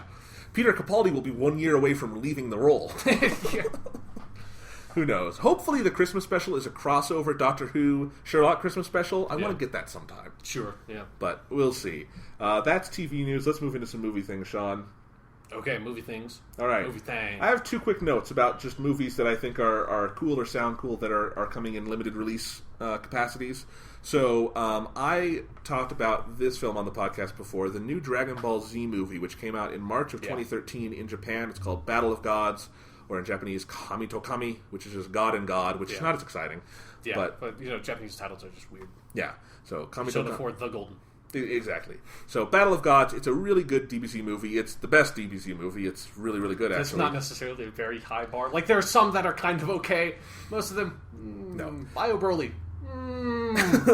I'm not so sure about that. No. I'm not sure if you could call that a movie at some point. Battle of Gods is a good, really fun DBZ movie. It was written in conjunction with Akira Toriyama. He had the original author of the show. His influence is obvious throughout the entire thing, and it is one of the purest expressions of Dragon Ball you'll ever get in actual animation. It's wonderful. But in any case, that came out in Japan in March. I got it on Blu-ray from Japan in September, and I talked about it then probably. But Funimation finally, we were like the last country on Earth that's getting this movie outside of Japan, and it's coming to theaters in August. I think it's like the 5th, 6th, 7th, and 8th. It'll be in theaters on some of those dates. They're only showing the English dubbed version, which I think is slightly weird. Funimation usually puts a subbed version out too, but it's because the dub is so sort of popular here. It is, yeah. But I just thought with over 4 nights, I thought they might. Yeah. But it's fine. The dub did premiere in LA at an anime convention like last week. I heard if you go to like the Kanzenshu Dragon Ball fan site, which I read and recommend all the time because they're the best place for Dragon Ball news and stuff. They talk about best place for the series that actually ended like 20 years ago. And yet there's stuff happening with it all the time. Yeah.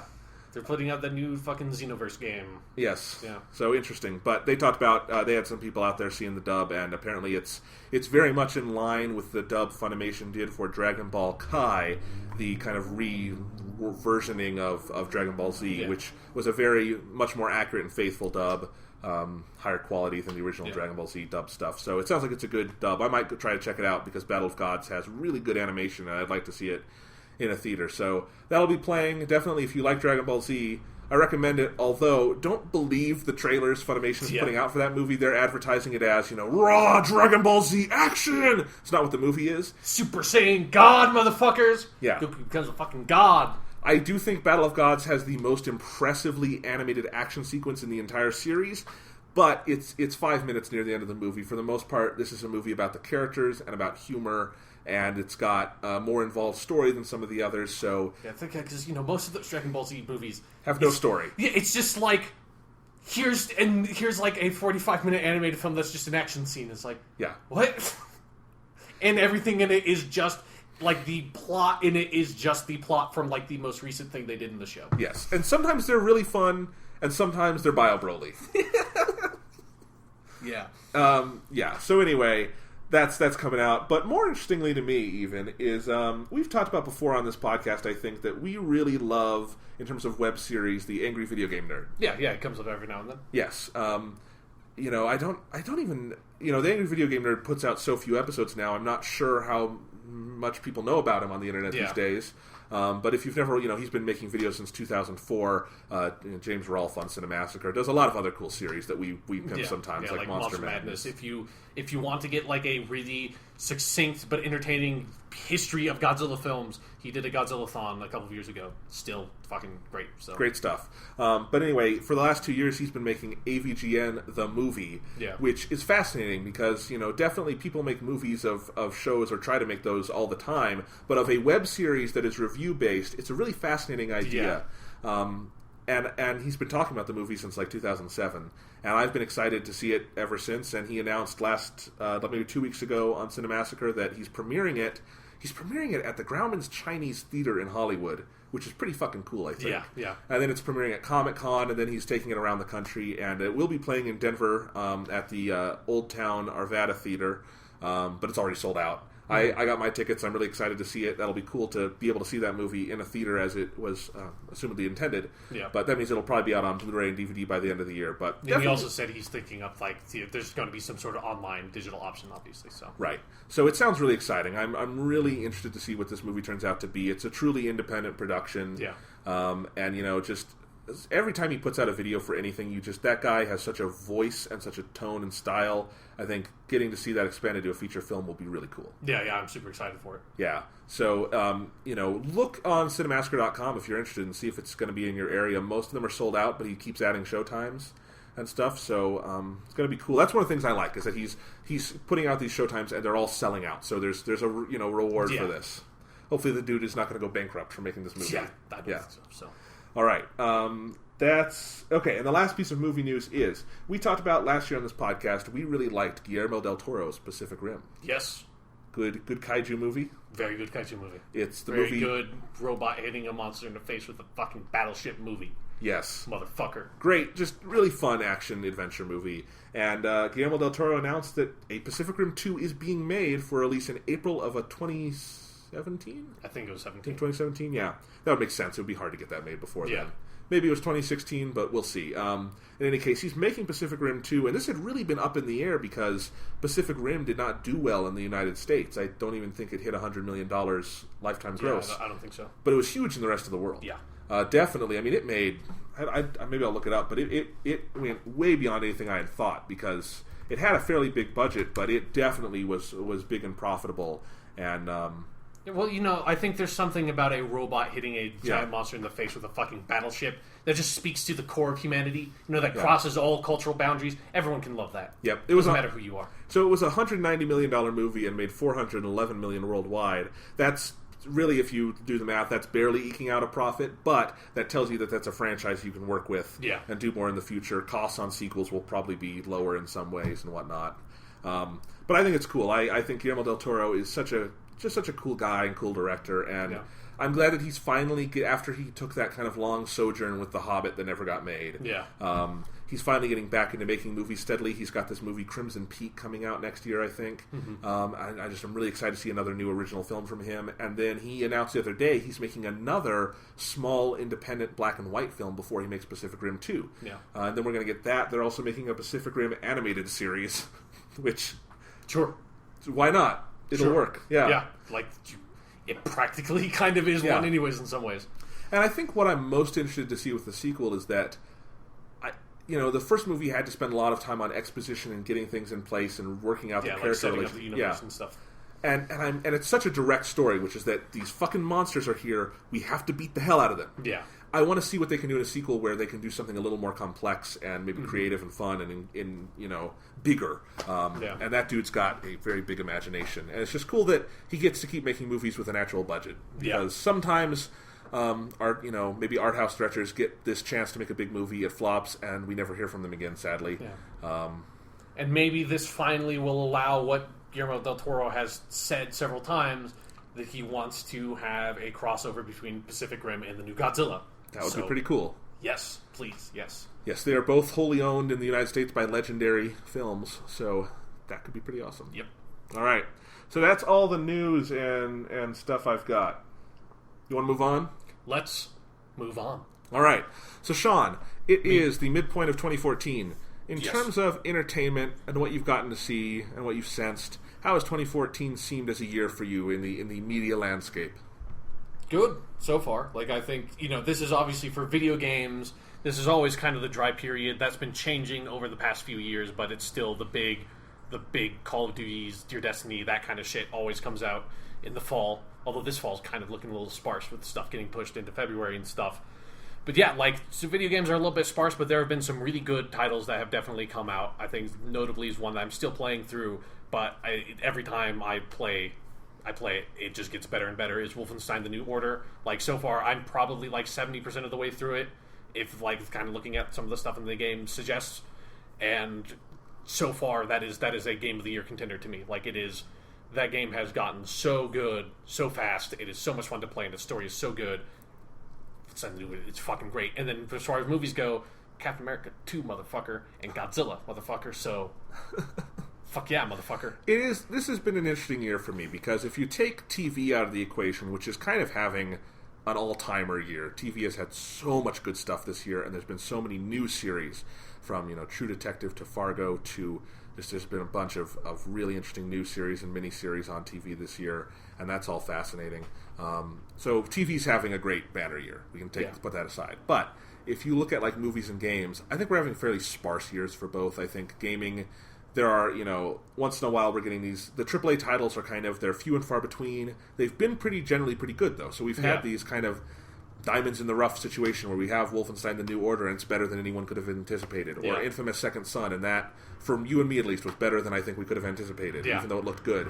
And you know, Titanfall was really, everybody loved that, and things like that. So what we're getting is quality. It's kind of a sparse, dry year for a lot of things.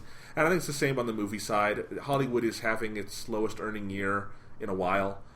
This summer has been really sparse, I think, for big, good tentpole movies, but the ones that have come out, I feel generally, if you take like Amazing Spider-Man 2 and Transformers out of the equation, you know, you should just take that out of any equation. You should. Yeah. We've had a lot of really good ones, I feel like. I think that the trifecta of, like, you know, Captain America 2 into Godzilla into X-Men Days of Future Past, in terms of those big May, April blockbusters, those are really good Hollywood movies. Yeah. Really good.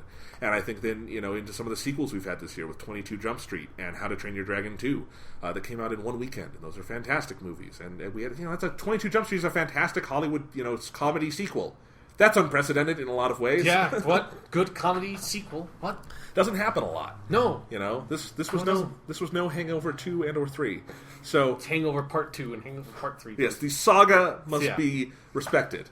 So it's been a really interesting year on that level. Movies there's definitely been some art house standouts. A lot of those are actually coming later this month and into the rest of the year. And I feel like the same thing is happening with games. There's been some smaller games that have been good, but we're probably waiting on the best ones, because movies and games have a similar kind of schedule where I think the really good stuff, whether it's more art house, smaller fare, or bigger blockbuster tentpole fare, they sometimes save that for later on. Movies less so for the blockbuster stuff. But so 2014's been a weird year, but there's been some definite nuggets of quality I want to talk about. Yeah, okay. As we hit this midway point. So here's how I want to do this, Sean. All right. You might not be able to participate in all three of these. No, because we've already listed every movie I've seen this year. Okay, so we've got, you know, movies, video games, and television, and I want to go through these and just say, whether it's me talking alone or both of us throwing out some recommendations, I want to go for a top three. It doesn't have to be ranked or anything. Okay. But if you've got that, and let's start with games, just so we can do this. 3 games, the best 3 games from this year you would recommend to someone at midway point, that as we enter this next dry spell and everything, or as we're in the midst of this dry spell, what are 3 games from the first half of this year people should be playing? I have my 3 in mind. Where would you start? Wolfenstein is absolutely, I think, is a must-play. And again, that's from me not having beaten the game. Like, I don't know how the game ends, but I at least know that there's nobody, like... Because you always know when there's, like, the ending is going to be awful, because there's always someone that's, like... The end of the game sucks, you know, like, you always know that going ahead if you, like, pay attention to any discussion online. But holy fucking shit, man, Wolfenstein is so... It's really, really, really good. And especially, it's partially a thing that I personally really, really love. Good, like, single-player first-person shooters. And Wolfenstein is entirely single-player. There's not even a multiplayer mode in the game, which that's just, like, refreshing that you don't have to think about that bullshit at all. And so if you're like me and you are into single-player first-person shooter campaigns, I think Wolfenstein is absolutely a must-buy. Like, the gameplay is incredible. The story is really well done. The writing for all the characters is great. It's a game. It's made by Machine Games, and it's kind of their first project, but it's made by a bunch of people who came from the developer Starbreeze. And if you've played games like Chronicles of Riddick, or one of my favorites, The Darkness, which is a very early sort of cult classic on the Xbox 360, they know how to make story-based first-person shooters, and that is in full effect here. And I mean, they managed in Wolfenstein: The New Order to make the character B.J. Blazkowicz, who's the main character of the Wolfenstein franchise, who's been the main character since, the fucking early 90s before Doom came out, that he is not a character. They managed to make him into a compelling, interesting character in this game and make him make sense, and yet he is still identifiably Colonel William Blazkowicz, it's fucking awesome. Yeah, I really want to play this game. Yeah. Especially after hearing that recommendation. I forget exactly when it came out, but it got buried, it felt. Yeah, it came out around when I think it might have actually came out on the same day as Watch Dogs. I think you're right. Sure. And obviously it's a better game. I think that Watch Dogs and I want to say Child of Light all came out on the same day. And Mario Kart 8 was the same week. Yeah, and I think Wolfenstein, I have not played Child of Light, obviously, but I think Wolfenstein is probably the one that's out of those three should have been the winner of that week. Watch Dogs definitely sold probably 5 times as much as Wolfenstein did. Although I don't think Wolfenstein sold poorly. I'm not sure. No, it didn't sell poorly, but just the discussion was all about Watch Dogs and its flaws and stuff. And I saw some, think pieces about how, Wolfenstein is good and you should be playing it, but didn't have that level of hype. And definitely... And the other thing about Wolfenstein is that it's not just that it's really good, it's also really refreshing, because it feels like a really different game, and that's so nice for a first-person shooter where that genre has for a very long time felt very staid. I kind of had the same feeling when I was playing Destiny of this feels like you're taking this genre that is almost as old as gaming itself. Especially for this kind of 3D gaming, it is as old as 3D gaming. This is it's such an old genre that it's so hard to make it feel new again, but Wolfenstein manages to make it feel, with a lot of its ideas and a lot of the way it's constructed, it just feels like a new version of a first-person shooter that we've never really seen before. And that's so refreshing, and it's so creative in that way. It's awesome. Awesome. So, the number one game I would recommend for this year, we'll just go back and forth like this. Okay. No hesitation here, not even a thought of any other game, is Bravely Default for the Nintendo 3DS. This came out, I think, back in February for the 3DS. If you don't know, Bravely Default is by Square Enix, and it's a team that had been doing some Final Fantasy handheld games. I think there were the 4 Warriors of Light or something. There were some crystal-based Final Fantasy games. Some of those spin-offs that were acclaimed, and people were like, these are actually pretty good Final Fantasy spin-offs in the vein of old Final Fantasy games, which you and I both love. Mm-hmm. I know, and I think a lot of people definitely, especially after the burnout on 13, are kind of wishing we had old-style Final Fantasy back. Well, Bravely Default is one of the best Final Fantasy games ever made, if not the best. It's not called Final Fantasy. Sure. Yeah. It is a fantastic JRPG, and I think I said this on the podcast back when I first started playing it, and the thought still applies, which is that we've talked about this a lot, where with the Persona games, part of why we love those, a big part is that they reinvigorated the JRPG genre by kind of melding this social sim side onto it, and also having this great battle system and dungeon system. Yeah. But it wasn't just this kind of stale, you're going to go into a dungeon, fight, do stuff. They really reimagined what a JRPG could be.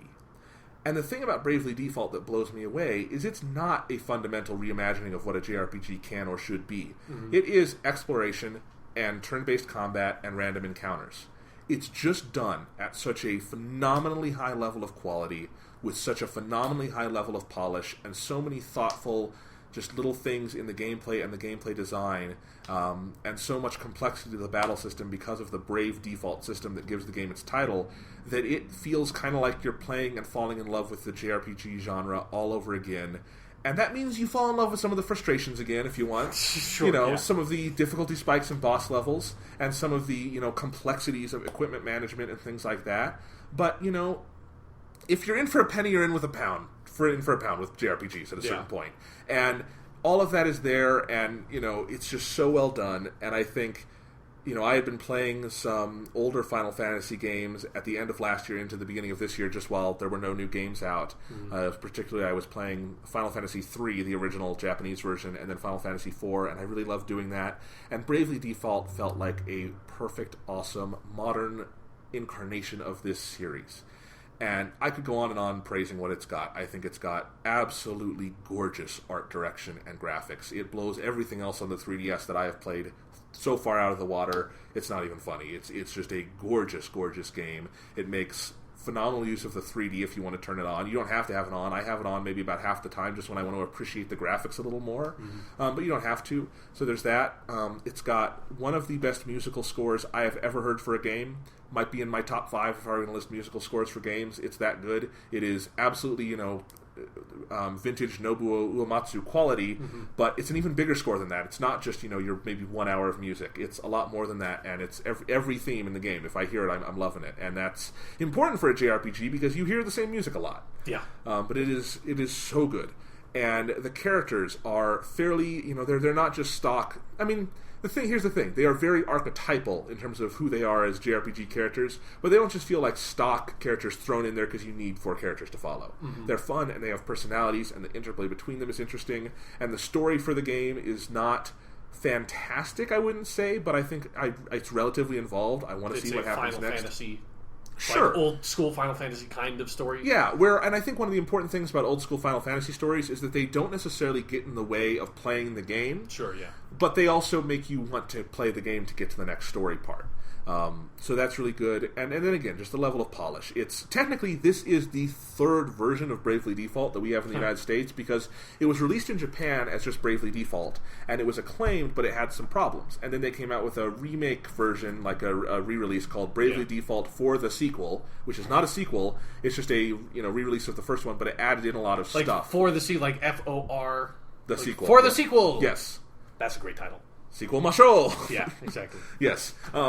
But yeah, so it's for the sequel, and that version was when they added in like the random encounter slider, where you can turn random encounters off or turn all the way up if you want. That's when they added in kind of you can speed up and slow down battle as you want, so you can know how fast you're going to go through it. They added in a lot of those polished systems, and then there's the American release, which has obviously the English translation and things like that, and I think a couple more gameplay tweaks. So, it's a little unfair to judge this amongst other games that are on their first go-round, but it is just so polished and so good. It's also, in the American version, if you want to play it in Japanese with English subtitles, you can do that. If you want to play it in German with Japanese subtitles, you can do that. It's all on there. No. And I think that's so cool. So do you play it in German with Japanese subtitles? No, that's how I play it. I played it in Japanese with English subtitles. The English dub is really awful, but, I don't mind when the Japanese version is on there. Sure, yeah. So that's fine. But yeah, it is so good and so fun, and I haven't finished it, and I don't know if I'm going to finish it. I've gotten kind of feel like that's how it is with a lot of those old school style JRPGs. Is like, you're probably never going to finish it. Like, you're going to get like 2/3 of the way through, and it's like, yeah, fuck this. Yeah, and it has a kind of infamously strange second half or last third, however long it takes you to do it, where you get to a certain point, and things, I'll just say, not to spoil anything, things start repeating themselves, and that doesn't bother me so much as the absolutely insane difficulty spike you hit at that point. But, if I am able to carve out some actual time to commit to this game this summer, and actually, I work with it a little bit more, I think I can power through and beat it, and I'm interested too, because I do want to see where these characters end up, and I just like being in the game, and being in the menus, and working with the job system. This is the best, deepest, most interesting job system there has ever been in a JRPG. It is fucking fantastic. And just working with that and playing the battles is still fun, and just listening to the music and hanging out with the characters. I like all of that, and I like just being in the game, and I don't know what higher praise I can give to it than that. So Bravely Default would definitely be my recommendation, and honestly, this year we've got that is out. There's some other standout 3DS games out right now. I still need to play Fire Emblem Awakening, and between that and Bravely Default and Persona Q coming out later this year, if you bought a 3DS this year, you would be happy if you're a fan of those kind of games. Sure. Yeah. I mean, Fire Emblem came out like a year ago, but... Yeah. Sure. But I'm just saying, that library of kind of hardcore games is building there. So that's interesting. So that would be my number one recommendation. Sean, do you have a number 2? I think I'm going to have to say Infamous Second Son for that one. And that would be my number 2 also. So that's obviously that's the PS4 exclusive, so that only counts if you have a PS4, but we both have PS4s, so that's how that goes. Yeah, like with Infamous Second Son, we talked the fuck out of this game on earlier podcasts, but it's just, for me personally, I think it is just a really, really well-made, unique superhero game that gets at, like, what I think is really fun about superheroes. It has, like, its sort of cheesy morality system, but that morality system is important because it's like you have to make the choice to be the hero. It's like, you're not even supposed to pick the evil shit, probably. Like, I feel like that's probably what they felt like when they designed the game, but it has to be there to make the good shit feel significant, and it just feels like when you play the game, it's made by people who understand superhero stuff, and it's their third entry in this franchise, even if it's kind of its own thing in terms of story. So all the gameplay stuff feels really smooth. It is so fucking gorgeous. It is still the best looking game I think I've ever played, and it's just like how you're saying with Bravely Default, you just kind of like being in the game. I just like being in the game. That every now and again, occasionally, I will just boot it up and just go into one of my saves where I've already finished the game and just sort of like walk around and fly all over the place and go to one of like the random spots where they spawn enemies in and beat up those enemies and just exist in that game world and play as that character and play with those powers. And it's just such a fun superhero sandbox that had a really well told story. You know? Yes. It's just a really solid, good game. I mean, God, you know, you compare the open world of Infamous Second Son to the open world of Watch Dogs. Yeah. And they're both good open worlds on the surface, but even though Watch Dogs has so much more to do, Infamous feels so much deeper and more fun and more engaging and more lived in and lively. You know, and on top of that, Infamous has this fantastic, campaign. Yeah. And I feel like people have always, since this game, came out a couple months ago, judged the story of Infamous Second Son on such a strange paradigm to me. Yeah. I don't know why it is being judged as if it should be like The Last of Us. Yeah. That's what it feels like people were judging it. It's like, oh, this story is kind of silly. Yeah, it's a fucking superhero story. Exactly. It's a superhero story, man. Like, but it's a really good one. Like, it's not trying to be this really deep, it's not trying to be the Citizen Kane of video games, dude. Yeah, and I think it does such a good job at what it's trying to be. The gameplay is so... I mean, polish is a word I have to keep putting out for these games I love this year, because in an era, as we talked about before, where a lot of games either literally come out unfinished or feel like they come out unfinished. Yeah, you need the day one patch where the game doesn't even really work. Yeah, or a game like, Watch Dogs, where I feel like there's just a lot of kind of just shaky stuff in it at different points. Not that it doesn't play well, it does, but there's just a lot of kind of just shakiness and flaws to it. Infamous Second Son feels so polished. There are no problems with just playing it, and playing it is so satisfying. You feel like you are... It feels like Superhero Simulator 2014. Exactly. And it's so fun on that level. And then you've got these, really fun characters, too. Troy Baker is great in this game. Yeah. Laura Bailey is really good in this game. Travis Willingham, lots of good performances. Fun, vivid characters. Just like some of the best acted cutscenes, yes. With like the facial animation and everything is incredible. Yeah, and it's beautiful and has a great little musical score and things like that. As terms of next gen games go so far, this is as good as it gets. I think so. They definitely, if you're looking at the visual element, and then on top of that, Sucker Punch has done such a good job of supporting the game after the release. I mean, putting out that really huge update that added in like that screenshot mode and everything, and being able to change the time of day and a bunch of just little tiny improvements here and there. Lock the frame rate. Yeah. And it's one of those, exactly, because that was like when we talked about it on the podcast, that was like one of my few complaints in terms of the technical aspects of the game, was that the frame rate was unlocked, and that kind of makes it a little bit janky to play because the rate at which your reticle moves changes based on the frame rate, obviously. And so, but then like the next week they released that patch and led you to select to lock the frame rate at 30 frames per second, and it's perfectly smooth that way, and that's awesome that a developer is listening to their complaints. And it's not like, if those things aren't in the game, like obviously if you can't lock the frame rate, like that's a small technical complaint, but like not having the photo mode, that's not like a real complaint with the game, or not being able to change the time of the day. Like that's not like a flaw with the game, but it is something that's like, ooh, after the game came out, the fans were like, it'd be cool if this was in here, and Sucker Punch clearly listened to that and to put that into the game, and that's a lot of effort, and for just a free little update. And it really shows that they care, and there's not a lot of developers that like I don't have a lot of confidence that Ubisoft would do something like that with their games. Yeah, absolutely. So and then even more so, most importantly, it provided me 2 really important clips to make my really dumb video when they released that Share Factory thing. So I still need to find some time and make a video out of all my terrible Watch Dogs clips where I'm just brutalizing people. Yeah, I showed you one of those. Yeah, you did, where it like glitched out and that person just wouldn't die, so you just tried to come up with the most heinous ways to like assault that person. Yes. In any case, so that would be both of our number 2 recommendations. Sean, you got number 3? Yeah, I think off the top of my head, like this is a weird choice, but it's the only game I can really think of that is like Luftrausers on the Vita. Oh, okay. With that game that I think I talked about it like in passing a couple of times on the podcast, but it's a game that I have continued to play since it came out, and it's not like a kind of game that I usually get into, but if you don't remember when I talked about it before, you don't know what Luftrausers is. It's this very arcadey game that I think it's on the PC as well, but I have it on the Vita, and you play as this sort of airplane in this sort of like vaguely World War II-ish, alternate sort of World War II setting, alternate World War II is a big thing this year, and you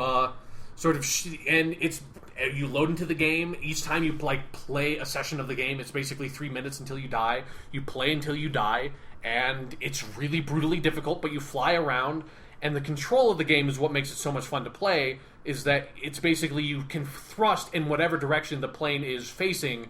And so the plane moves in that direction, and it's all about this momentum, and the plane very sort of gracefully dances across the screen if you're playing it well.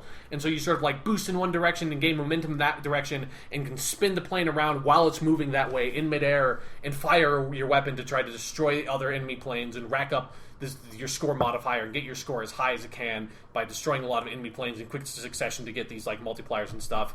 And it's just just playing the game is so mechanically gratifying, and then on top of that, you unlock all these different plane parts that completely change the way you play the game. That all the different weapons and adding different engines and body types that make it so it's if you ram into a enemy plane wearing the blade body type or whatever it's called, you don't take any damage. Means that you can play an entire session without shooting the gun at all and just try to ram into planes as quickly as possible using that and the fastest engine. It is so much fun to play. And again, I never go in for these score type games because I'm usually so focused on playing a game that either has a really good story or at least has a story that motivates me to play it. It's one of the reasons why I don't like platformers that much, is because the stories are always just nothing. So I don't feel motivated to really engage with the game. The Left Trousers is so well made and is so much fun to just play that the motivation for me is just playing the game. And since I have it on the Vita, it's something that I still if I'm just kind of bored and I have to be somewhere in 10 minutes, I'll just sit on my couch and well, fuck it, I'll have my Vita right here and I'll just play a session of Left Trousers. So I put huge amounts of time into that game without expecting it. So that's my number 3. And I bought Left Trousers on a recent PSN sale when it was $1, mm-hmm. and I tried playing it, and I haven't quite figured it out yet. It's got a pretty steep learning curve because it is really hard, and you have to get used to how it plays. Yeah, I just have to. You have to use the D-pad, because for the first while I was trying to use my analog stick to move the plane. That's one of my questions. It's really because the control is really weird, because it's almost like kind of tank controls where pushing up on the D-pad just makes the plane go forward, and then pushing left and right shifts the plane. So it's not like a twin stick shooter where you push the analog stick and the guy up and the guy just moves up on the screen. That's not how it works. So that's good to know. There's no explanation. Yeah, there's no real itself. tutorial. Yeah. So yeah, you have to just kind of experiment with it until you sort of get into the flow of how you're supposed to play the game. I was definitely struck by the art style and stuff like that. The art style is really great, and the music is really good too. All right, well, I will give it more of a try. It sounds very interesting, and it's also on PS3. It's a cross-buy title. Oh, yeah, okay. So if you don't have a Vita and you have a PS3, you can play it that way too. So let's see, what would my number 3 be? I've been thinking about this the entire length of this session because there are several games on here I would love to put in for this recommend spot. And I guess the paradigm I'm going to go with in terms of what I'm going to choose here is the game I've spent the most time with out of these runner-ups. Yeah, sure. That's going to be Titanfall. Oh, okay, yeah. On the Xbox 360 is what I played it on, but it's also on the Xbox One and on the PC. And, I'm a little curious about Titanfall at the moment, because since the DLC came out, the latest map pack, the only map pack so far, on the 360, at least for me, it's really split the multiplayer lobbies, and it's slowed down matchmaking, and it's made playing the game really hard and taken away what was one of the absolute greatest strengths of this game, which is that it had the smoothest online matchmaking I had ever seen in a first-person shooter. Certainly a shooter I've played on the Xbox 360, and I've played a lot of them. It would just be, you would get into a match, you would stop, 90 seconds, you're in another match, stop, 90 seconds, you're in a match. It was so fluid and so fast and just so well done. And now it's not really working like that. I haven't been back to it in a couple weeks. Maybe they've worked out some of those kinks. I'm not sure. Maybe there's just been attrition. Maybe the DLC just split the user base too much. I don't know. But I do know that for the 2 or 3 months where I played Titanfall a lot, this is just one of the best, if not the best, online multiplayer first-person shooter suites I've ever played. I was kind of skeptical going in, wondering, do I really want to play a game that's multiplayer only? Wouldn't I rather have something where there's a campaign and multiplayer? Does this, why are they doing it like this? And you play it for, 2 or 3 rounds, and you just get immediately why Respawn Entertainment chose to make this a multiplayer-only game, and how much that is what the game is. And they just recognized this is not a gameplay style and a game world that would work in a single-player campaign kind of thing, it needs that dynamic, multiplayer, real person, you're playing with aspect to it to really function. And I think that just the kind of sandbox of chaos they've made and on all the multiplayer matches you've played are just so fucking fun and awe-inspiring. I mean, getting into Titan for the first time really is one of those magical gaming moments, but the crazy thing is, it's always one of those magical gaming moments. Every time you get in, and not just when you get in, but every time other people, drop a Titan in, and you're on the ground, and you've got your anti-Titan weapon, and you're, holed up in a shack, and you're shooting out the window trying to get this thing down, and you feel like you're in the middle of a Transformers movie, but so much better than anything Michael Bay could ever make. Mm-hmm. It's just so fun, and it's just such this thrill and this rush. And there's also, because there are all these other elements on top of the traditional first-person shooter elements, where you have the parkour, and you have the Titans, and you have the anti-Titan weapon, and you have the burn cards and things like that. Even a normal game of attrition, which is like Deathmatch or Slayer, that has so much more strategy baked into it than just a Slayer or Deathmatch game. And then when you get into Capture the Flag and, Domination, and which is called Hardpoint in this game, which is the, territories kind of game. I don't usually like territories in other game types. I never really liked it in Halo. I kind of liked it in Call of Duty, but Call of Duty I've never really liked as a game for multiplayer. And yet in Titanfall, that's usually what I play, is I just go in and do their hardpoint. It's so fun, and there's just so much kind of strategy and thought built in and baked into it.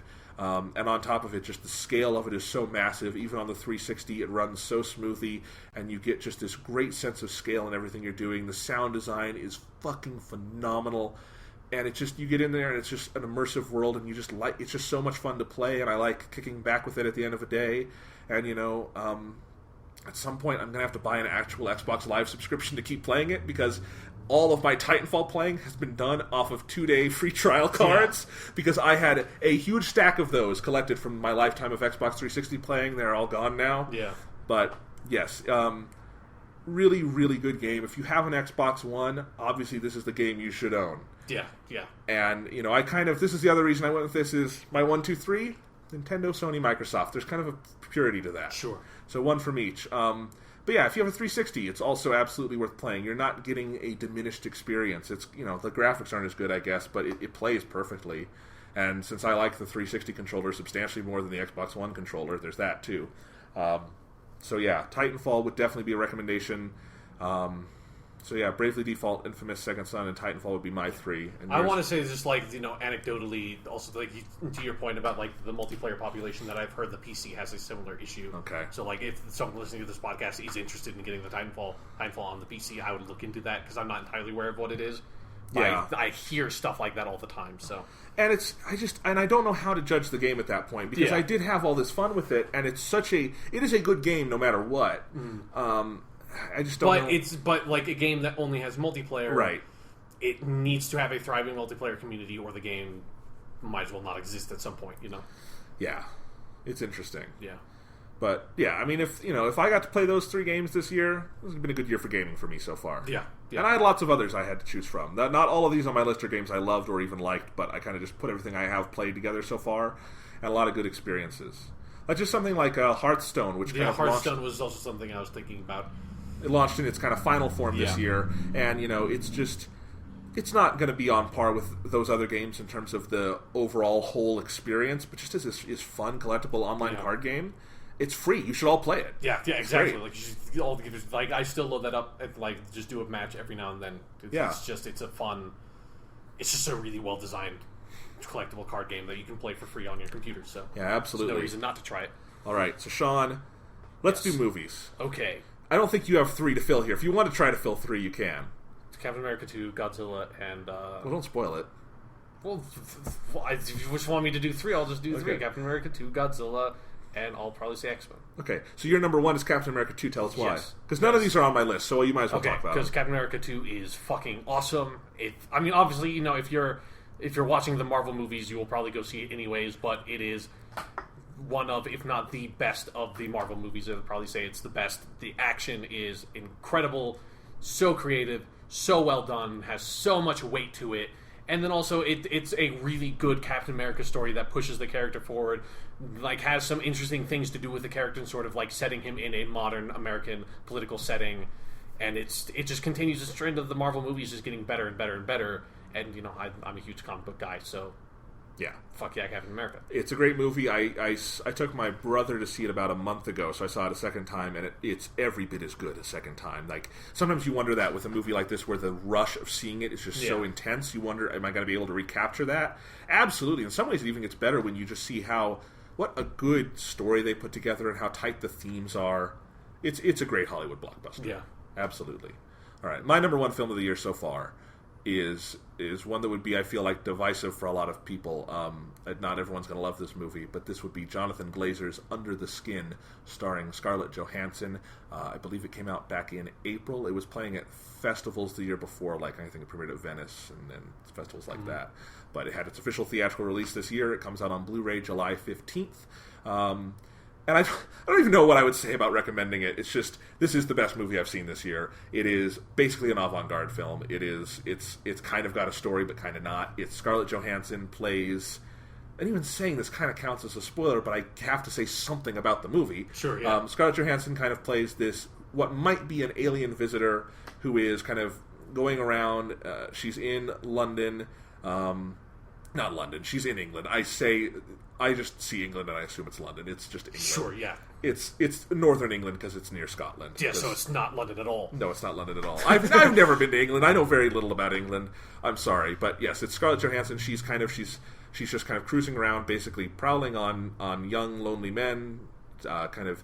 The way Scarlett Johansson does. I don't know. That would be interesting if she spent her time like that. But yes, kind of seducing them, taking them back to her mysterious place, and things happen to them. I will not spoil what happens. But that's kind of the setup of the movie for a while, and really that's just an excuse to see this what might be, what might not be an alien. You really never know. It might just be what Scarlett Johansson does on her free time. Who knows? But this, non-human creature kind of in a human skin. How do they absorb the world? How would human customs and things look like to them as they just observe them? But it's a very smart and subtle version of that. It's not like, what is this food you're eating? I cannot believe this. There's very little dialogue in the movie, in fact. It's just kind of this observation. And then the second half of the movie, she abandons her mission. She has this kind of existential crisis, is trying to discover things about her body, and runs off to... This is Scotland, because everyone is Scottish at this point in the movie. And is just great kind of, if the movie was set in like New Jersey and he just had like everything wrong. Yes, that would be all on me. I understand I could be getting this wrong, but yes. So it's, and she's just kind of exploring her body and things like sexuality and eating and things like that, and it's fascinating. I think it's and the theme, kind of how I picked my top three for movies, is that they all collectively have the best cinematography, music, and basically just production design things of the year. And this is one of the commonalities these movies all have, I feel like. And Under the Skin absolutely has the most haunting, interesting cinematography I've seen this year, and probably in a couple of years. The cinematography is unbelievable. There are some images in this movie that will always be seared into my brain. I can think about right now, and I just can see that image in every detail. There's a lot of those like that. It's absolutely haunting. The second time I saw the movie, I kind of, at the moment it ended, I had to just get up and run out of the theater because I was so uncomfortable just being with the movie for that long, because it really gets under your skin. I did not mean to make that pun. I did not mean to make that pun. You but I should have avoided that pun at all costs. Okay, I really should have. I'm sorry, but it's a movie that works on so many levels. It's about so many very, very big ideas, but in a very subtle and provocative fashion. I had a final paper due in a film class at the time I saw this movie, and we could basically choose whatever movie or work of art we wanted to talk about. And I saw the movie. So you obviously picked Transformers 2. No, I saw this film in theaters the week I was basically going to write the paper, and I was like, I'm going to write about this movie, even though it's kind of hard to do a full analytical essay on a movie that is in theaters, and I cannot take the... you can't just like watch the DVD and right. Stop scenes and stuff. Yeah, so I had to go. I went to see it twice for this purpose, and just was remembering it, mentally. But it's all there when you see it because it leaves such an impression. And writing about it and getting into it in a really deep fashion only made it better for me. So that's definitely would be where I would go for my number one recommendation. But again, it's not going to be for everyone. Yeah. Know that it is very slow and quiet. And when I say avant-garde, it's not avant-garde in the way, what's the name of the... It's not avant-garde the way an actual, an avant-garde short or something like a Kenneth Anger movie is going to be. But it is non-narrative. It's very visual and expressionistic and aesthetic in style, but it's really phenomenal. So, does any point in that movie does Scarlett Johansson get in a fight with a dude with a robot arm? no. I think my Scarlett Johansson movie wins. Okay, that's true. She's been in a lot of good movies this year. Yeah. So, and I'm interested to see that movie she's in, Lucy, just because she's in it. Fuck that movie, because that movie, the trailer of the movie, it does the fucking thing. It spreads this stupid fucking lie that people believe that human beings only use 10% of their brain. It's fucking bullshit. Of course it's bullshit. It would be fine. It would be fine if the movie had that stupid premise. If, like, most of the human population, at least in America, didn't believe that shit was fucking true. Like, I hear, like, mothers say that to, like, their children. It's like, no! Stop! You're telling everyone lies! It's stupid, but in any case, the movie is doing the world a disservice, even if it's I know. probably going to be okay. I don't know. Scarlett Johansson is cool, that idea is not. Yeah. Let's go with that. So, no, the worst part is in the trailer, fucking Morgan Freeman says it. So you made Morgan Freeman lie to me. Like, why do you do that? God. Alright. Sean, what be your number 2? Godzilla. Okay. Why? Because it's cool. Do I need to fucking... I thought I said enough. Godzilla. Alright. My number 2 would be Wes Anderson's The Grand Budapest Hotel. Came out back in March. Is still playing in art house theaters everywhere, even though it's already out on Blu-ray. It's a Wes Anderson movie. It's like art house theaters are like obligated to do that, right? They make a lot of money in the art house. Yeah, I mean the Esquire in Denver had been showing it solidly since the day it came out, and then the Esquire had new movies to show, so they just moved it to the Mayan, and now they're showing it solidly, which is crazy. But you want to see it in theaters if you haven't seen it, so definitely don't just go get the Blu-ray. This is a theatrical experience. It is a phenomenal movie. I don't think it's my favorite Wes Anderson movie, but qualitatively it's on par with everything he's made, and maybe it is even of a higher... maybe it's a leap beyond stuff he's done before, because I think in terms of the ideas and themes it presents and the complexity of its narrative, but the way it does not feel complex, it feels so effortless and fun while having all this, I think dramatic and thematic weight to it. It's phenomenal. It's got probably the best performance of the year so far in Ralph Fiennes as Mr. Gustav, the protagonist of the film, and everyone knows Ralph Fiennes is awesome. He is super awesome in this movie. It's such a phenomenal, finely detailed performance, and then there's so many other good performances in the movie. Just every actor who's ever been in a Wes Anderson movie shows up at some point in this film, and they have something interesting to do. And it has the most interesting production design you will see all year, and it has some of the best cinematography. I think Under the Skin has individual images that are even more powerful to me, but in terms of just the crafting of every frame, Grand Budapest Hotel is as immaculate as it gets, and he shot this in the old Academy aspect ratio of 1.33 to 1, and no one shoots movies like that anymore, even though they should, because I think it is most of the time a better aspect ratio than widescreen, which people use without knowing how the fuck you use that. Michael Bay does that. So, Grand Budapest Hotel, you've probably seen it. If you haven't, it's so freaking good, and it's I think it means a lot. It has a huge emotional impact, but it's also it's as fun as a movie gets to me. So that would be my number 2. Okay. What's your number 3, Sean? I was the X-Men Days of Future Past. Probably. Okay. Like, maybe Edge of Tomorrow. I don't know. Okay. They're probably about the same level for me. So. Okay.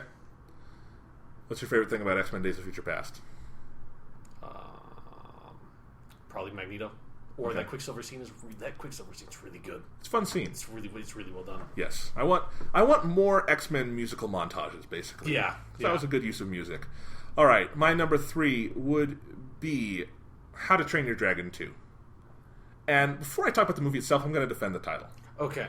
Because I haven't seen the movie, so I can't attack the title much. But okay. Your argument is that because they already trained their dragons, the sequel shouldn't be called that. Yeah, unless they are training their dragon also in this. Like, they could, if they're training another dragon, then that's fine.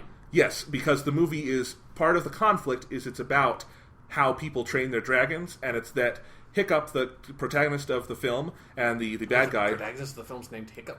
All the names are silly. It's one of the strengths of this series that you don't notice it. I'll talk about that in a minute. That is a point I wanted to make. Okay. But anyway, the protagonist, Hiccup, he's the dragon trainer. He's really good at it. He does it in a way where dragons and humans live in peace. But the villain of the film is this guy named Drago Blodvist. That's a great name. Yeah, and he's a cool villain, but he is very domineering and he has dragons, but he treats them terribly and he makes them do evil things, and it's about this ideological conflict between them. But there's also the conflict between Hiccup and his mother, who he meets in the film, who trains dragons in a way similar. Is his mother named Burp? No, there's a character named Belch. His mother is named. Great. I forget what his mother is named. They say her name like once in the whole film. Not that she's a small character, but yeah. In any case. There's not a conflict between them, but she has her own methods, which is she's isolationist. So there's a lot of ideas going on here. And honestly, the characters are still learning how to train their dragons, because there's this whole thing between Hiccup and his dragon, Toothless. Again, the names are stupid. But does this dragon not have teeth? It has teeth. But when he met the dragon, he didn't think it had teeth because they're retractable, and the dragon was hiding them. Oh, okay. Yeah. I thought it was because the dragon was a baby dragon when he met it, and the kid was just a fucking idiot and didn't know that babies grow teeth. No, that's not it. So anyway, they're all still kind of learning how this new relationship between the dragons and the Vikings works. So How to Train Your Dragon still applies. It's not like another sequel this year that was definitely in contention for this list, The Raid 2. Great sequel, but it's not at all about a raid. The Raid 1 was about a raid. The Raid 2 is not. I agree. That's a stupid title. Okay, so then, because again, I've never fucking seen the movie, so I retract all my criticism of the title of How to Train Your Dragon 2. I'm very gratified to know that they did not fuck up that title, because that annoys me when they do. And you know what? Now, fuck you, Raid 2. If you're gonna say that your name is The Raid, you should have a fucking raid in it. What the fuck? Alright, so let's go on.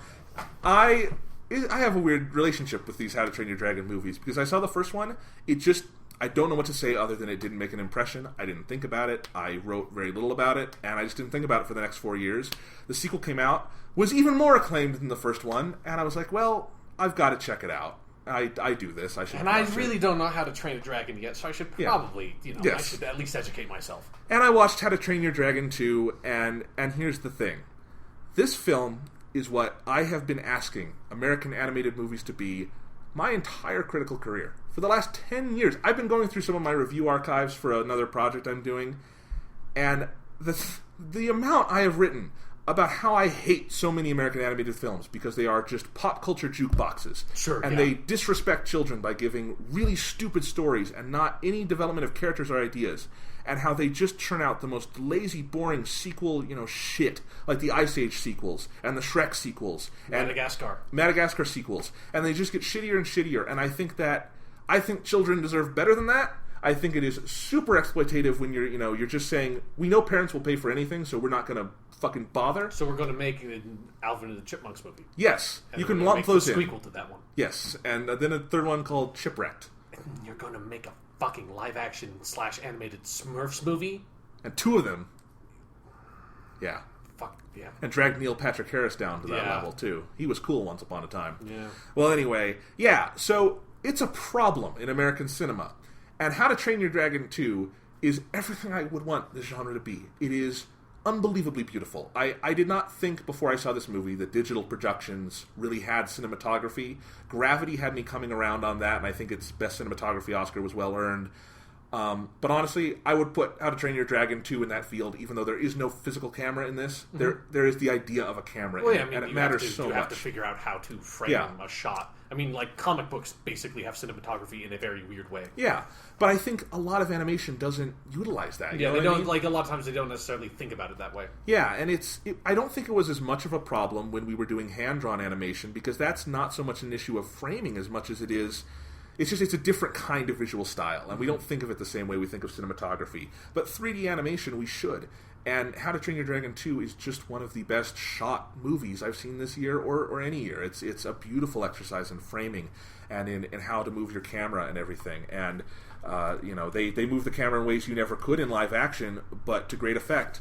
And the animation is just gorgeous. It's this one and the original How to Train Your Dragon are the closest I think CGI has ever come to matching like a Studio Ghibli movie. There are shots in this that have the same awe factor for me as watching a Hayao Miyazaki film where there's flying. And you're like, oh my god, Hayao Miyazaki, you must have spent 5 years animating that panel. Yeah. And it's the same kind of thing in these movies. But How to Train Your Dragon 2 also has this really, really smart story. And it's a sequel, and this is just true for sequels in general.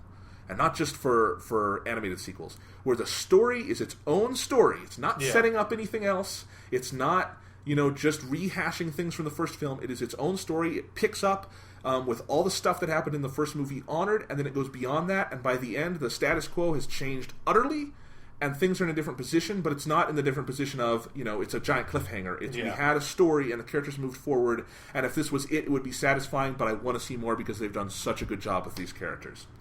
So it's got all of that. It's got the biggest scale I've ever seen in a CGI film. There's a battle sequence in the middle of this movie that is just jaw-dropping, and was even more so the second time I saw it, which rarely happens. Its emotional impact is vast, and basically I saw this movie and I was like, was How to Train Your Dragon 1 really subpar, or was I just having an off day when I watched it? So I went and got the Blu-ray of that movie, watched it. I had an off day because How to Train Your Dragon 1 is maybe even better than the sequel. They're kind of equal movies, and it's just as good. You want to go apologize to all the people who were like, How to Train Your Dragon is awesome. And you're like, what the fuck what movie did you people see? I never did that. I didn't hate it by any means or even dislike it. It just I remember you being really baffled and sort of like frustrated with the critical reception that it got. Well, then I do want to apologize for that, because it's... Honestly, I think How to Train Your Dragon 1 and 2 are the best CGI films that have ever been made. That is a huge reversal of opinion. I can't wait until you play Grand Theft Auto 5, like, with Super HD version, and you're like, this is the best game ever made. No, here's the thing. Its only competition are Pixar movies, and I think, I like the Pixar movies a lot. I don't think they have, in a lot of cases, the same level of character and narrative depth that these movies have, especially over sequels. Toy Story is a really different thing because it's just got a different sequel style. They're not fantasy epics. How to Train Your Dragon 2 is more in my wheelhouse. I like this kind of story. Yeah. But just for me, this is as good as it gets. And the first one that's true of. The second one is better in some ways. They each have their own strengths that the other one doesn't have, but that's a good mark of a series, is that one movie does something different than the other.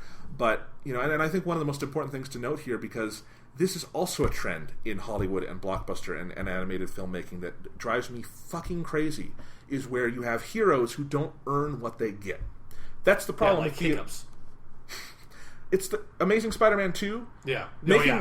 Making Peter Parker the one true Spider-Man who never has to work for fucking anything. He's never allowed to make a mistake. Yeah. And, bad things and good things happen to him, but whatever, he's removed from it. That's a really common thing in movies these days, I feel like. You see that a lot. And it's part of this trend of we're bringing back this, the destined character. I really love Harry Potter, but I think one of the weaknesses of that series sometimes, it's more prevalent in the movies than it is in the books, but they don't always make it clear what Harry's heroism is, if it's there at all, because it's based around this destiny. Weird thing that's like his scar, and it's like, oh, he's the boy who lived. And they played that up so much more in the movie. The books do a better job showing that. But it is... Whenever you have that, it's a problem. The thing about Hiccup in these movies is that he starts out as someone who hasn't just been given things, and he earns the praise and the love of his tribe that he gets by being heroic in an actual way and making an effort. And I think especially for children's movies right now, that is so important, because no one else is doing that. And I think it's really crucial. And so this is, to me, the best big Hollywood film so far this year. I think this is probably the most exciting franchise in Hollywood for me right now, animated or live action, whatever. And I say that over stuff that I really love, like Captain America and the Marvel movies even. These films they're working at such a high level, so I wanted it to be on this list. And more than anything else, it is still in theaters. Not a lot of people are going to see it, but you could choose to see this instead of Transformers. Especially if you have kids. For God's sakes, don't take them to Transformers. Yeah. Apparently a lot of parents do that. That's terrible parenting.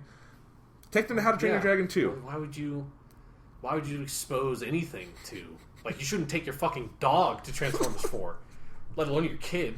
Yeah, but it's happening. Yeah. So, if you want to, take them to How to Train Your Dragon 2. It's as good as it gets. Okay. So those are my 3. All right. And your 3 were the 3 movies you've seen. Yeah, basically, because I kind of put a tie at number 3 for the other one that I saw that I liked. Yeah. So, do we want to say what the worst film of the year is so far? Everyone knows. Let's not even speak it. We should not. Its name is now forbidden. All right. I'm going to do TV really fast. Okay. You haven't seen any new TV shows this year? No. Fuck no. Yeah. It's an interesting thing. People watch TV in so many different ways. Yeah. You're more on the mode of, like, you don't have just cable or satellite or anything. Nope. It's just, I wait till it comes out on Netflix, and then I marathon it. That's my rule. I've broken that rule times, and it has hurt me. Yes. Never again. Okay. It's why you're never going to finish Lost? Yeah, I'm definitely... I've made a commitment. I will one day fucking watch the last season of Breaking Bad, because it is on Netflix. I just don't have the time. Breaking Bad is also an exception, because it's at that level of... Yeah, exactly. It's like, I really want to watch... Like, with Lost, I kind of don't really care that much about the last season, but it would have been nice to have seen it, just to have a bit of closure, because, like, I kind of know how it ends, but I fucking can't remember ever. They're all dead and go to heaven. Yeah. I mean, remember everyone hated it, and then we kind of like, whatever. Yeah. All right. So let's see. My 3 TV shows. This is pretty easy. These fell into place so easily, and this was the heart. And in some ways, I'm leaving off the best stuff because I could make a TV top 10 list at this point in the year, and it would be competitive and a really good top 10 in terms of there's 10 fantastic shows on it. But these 3 were just above the rest for me. And the number 1 would be, for me, True Detective on HBO. This is a show you would like, Sean. I feel like. I'm sure all 3 of these are going to be shows I like, because I think I know all 3 of the shows you're going to say. But okay, so we will see. True Detective, it stars Matthew McConaughey and Woody Harrelson. It's written by Nick Pizzolatto and directed by Cary Fukunaga, all 8 episodes. It's like an 8-hour movie, really. And there's so many things I could say about it. I think I'll just say I got to the end of these 8 episodes of True Detective, and I was so fucking emotionally overwhelmed by it that there's just no question for me. This had the biggest impact on me of any TV show I've watched this year, and honestly probably of any, if I included movies and games in it, this is the best thing I've like experienced this year in terms of a narrative thing. Matthew McConaughey, easily the best performance he's ever given, far and away, and I like Matthew McConaughey as an actor, especially as of late. He's given a lot of really great performances, but this is one of my favorite TV fictional characters ever. He's fantastic in this. I find I relate to this character more than I do a lot of characters on TV. His kind of nihilistic, pessimistic philosophy doesn't get voiced enough, damn it. Yeah. And it's really fascinating. He's a great character. But Woody Harrelson is every bit his equal, and he's giving the best performance he's ever given. And they're both just so good. And the thing is, you watch, the first episode of True Detective, and you get why Matthew McConaughey is going to win every award on the planet for this show, because he's that good. But you don't get it immediately with Woody Harrelson, and the great thing about his character is that over the 8 episodes, as they peel back the layers on him, oh man, it gets more and more fascinating and engaging, and that character is a character I don't think you see on TV a lot, which is that he's bad, and they confront the ways in which he is bad, and by doing that, they kind of show you the ways in which he is good. And there's this balance that's just fascinating to me about that. But their relationship is really amazing. It's a show that is about these 2 characters to the detriment of absolutely all else. There are no other interesting characters on the show, but there don't need to be. It's 8 hours, sure, it's 2 characters, it's 2 great performances, 2 all-time great TV performances. That's plenty, and that's what the show is about. It also has a mystery, obviously, but it is more about the characters. If you're going into it to try to, watch an absolutely, airtight, fascinating whodunit mystery, that's just not what it's trying to be. I do think it's a very well-written mystery, and I think just going through, you watch them do the detective work, and that's fascinating, and you see all the steps in the process. But the process is more about what it means to these people as characters, and I think as a character piece, it is so fucking just flawless. And I think the last scene of the series is what... If you got me up to the last, before the last 10 minutes of the series, I probably would have had this lower on the list. Those last 10 minutes, they're like the end of Persona 3. It's just so hard-hitting in terms of how they choose to the coda they choose for these 2 Woody characters. Harrelson's character actually a robot girl? Yes. Awesome. I am going to like this show. Yes. No, but the conversation they have in the last scene, it's so perfect. It meant so much to me watching this. Absolutely the best thing I've seen on TV this year, or my favorite thing. Yeah.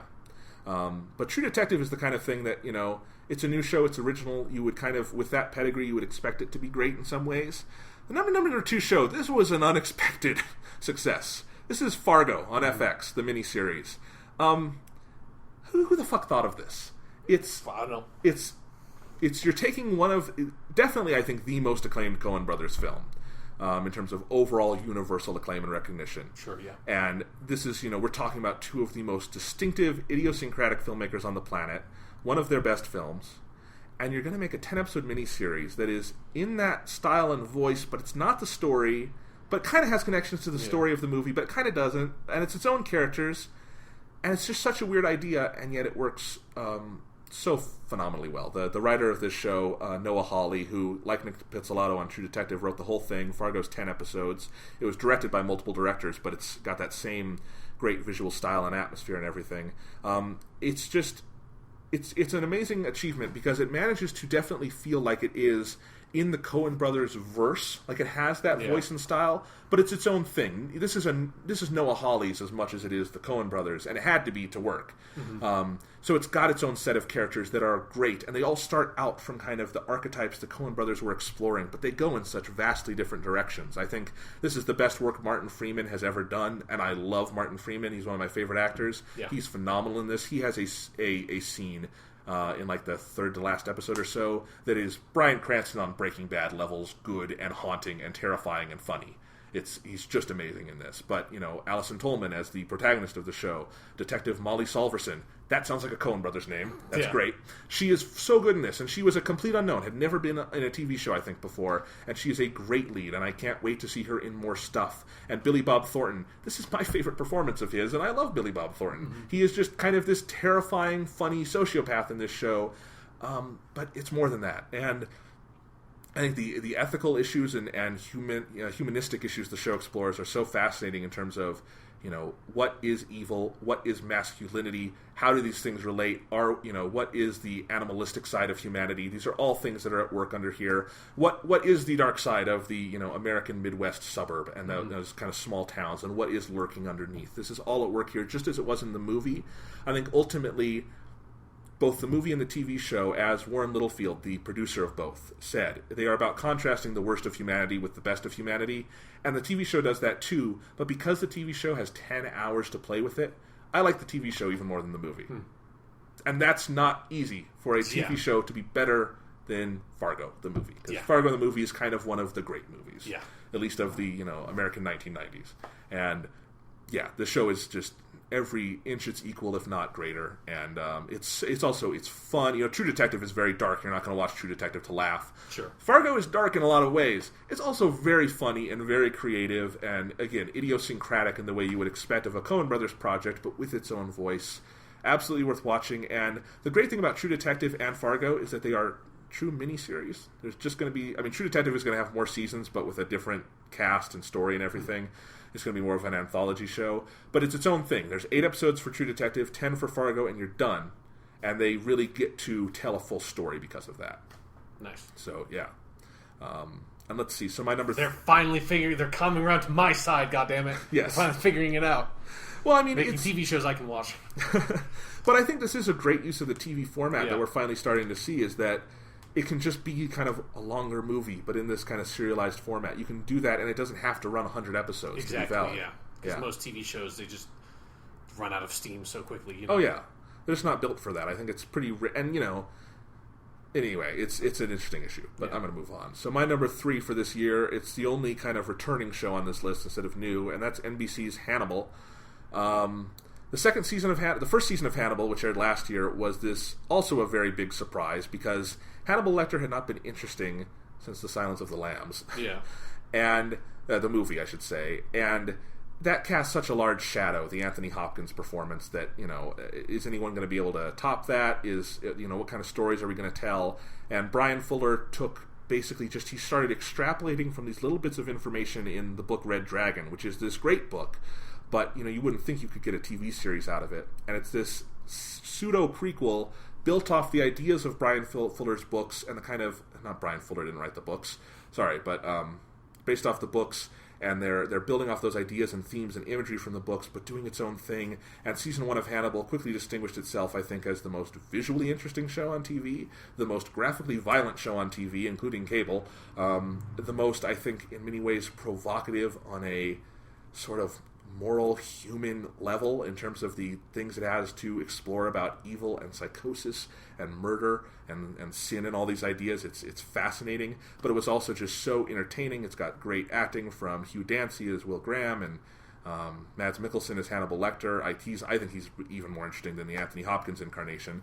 Certainly more terrifying, because Anthony Hopkins is kind of a cartoon character. That doesn't have to be a bad thing. It's just he has this heightened... Yeah. And then I think Lawrence Fishburne also as... Jack Crawford, great performance there too. So season 1 of Hannibal was great on that level, and then it somehow took a leap beyond that in season 2, where it became even more strange and dreamlike and esoteric, and honestly, in some weeks, just flat out avant-garde. It's on its own wavelength. It's not interested in narrative coherency. It's just doing its own strange, crazy, disturbing thing, and it's fascinating for that.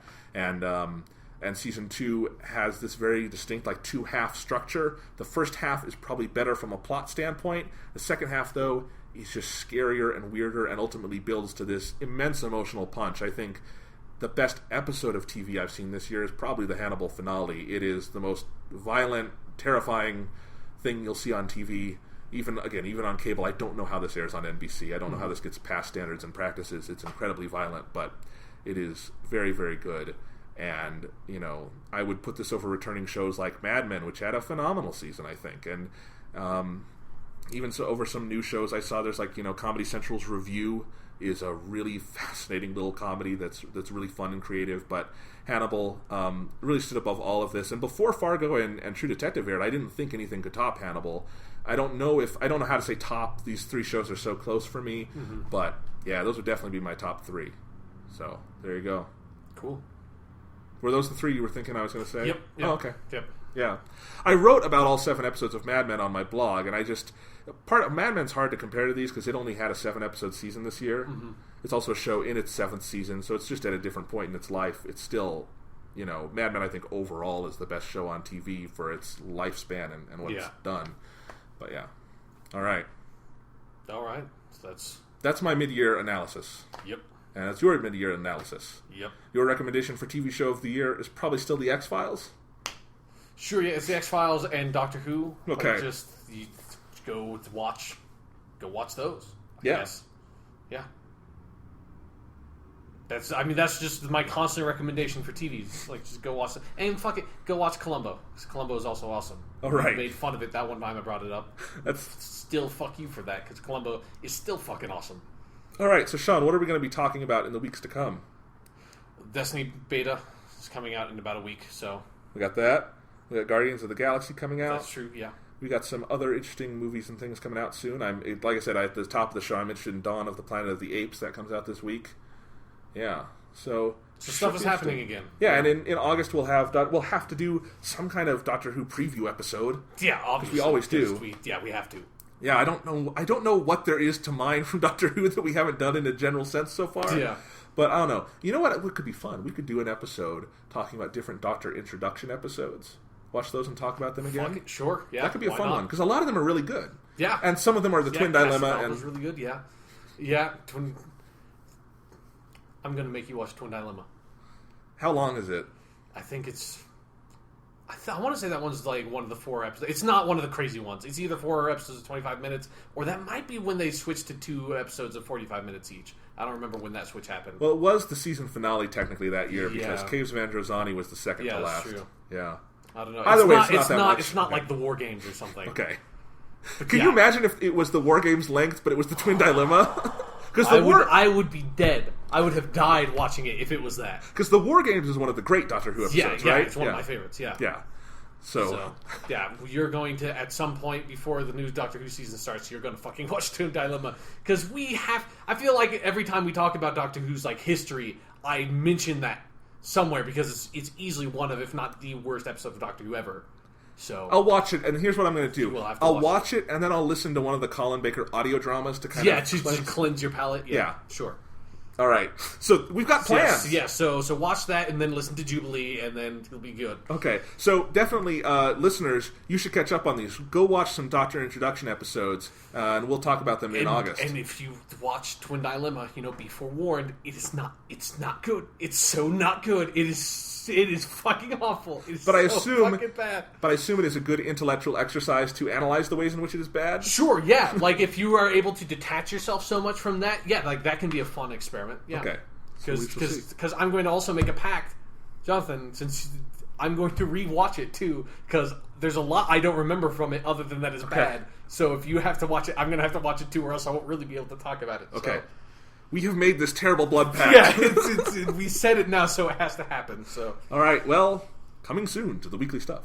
Yeah. Sean and Jonathan tortured themselves by watching The Twin Dilemma. Oh God, what have we done?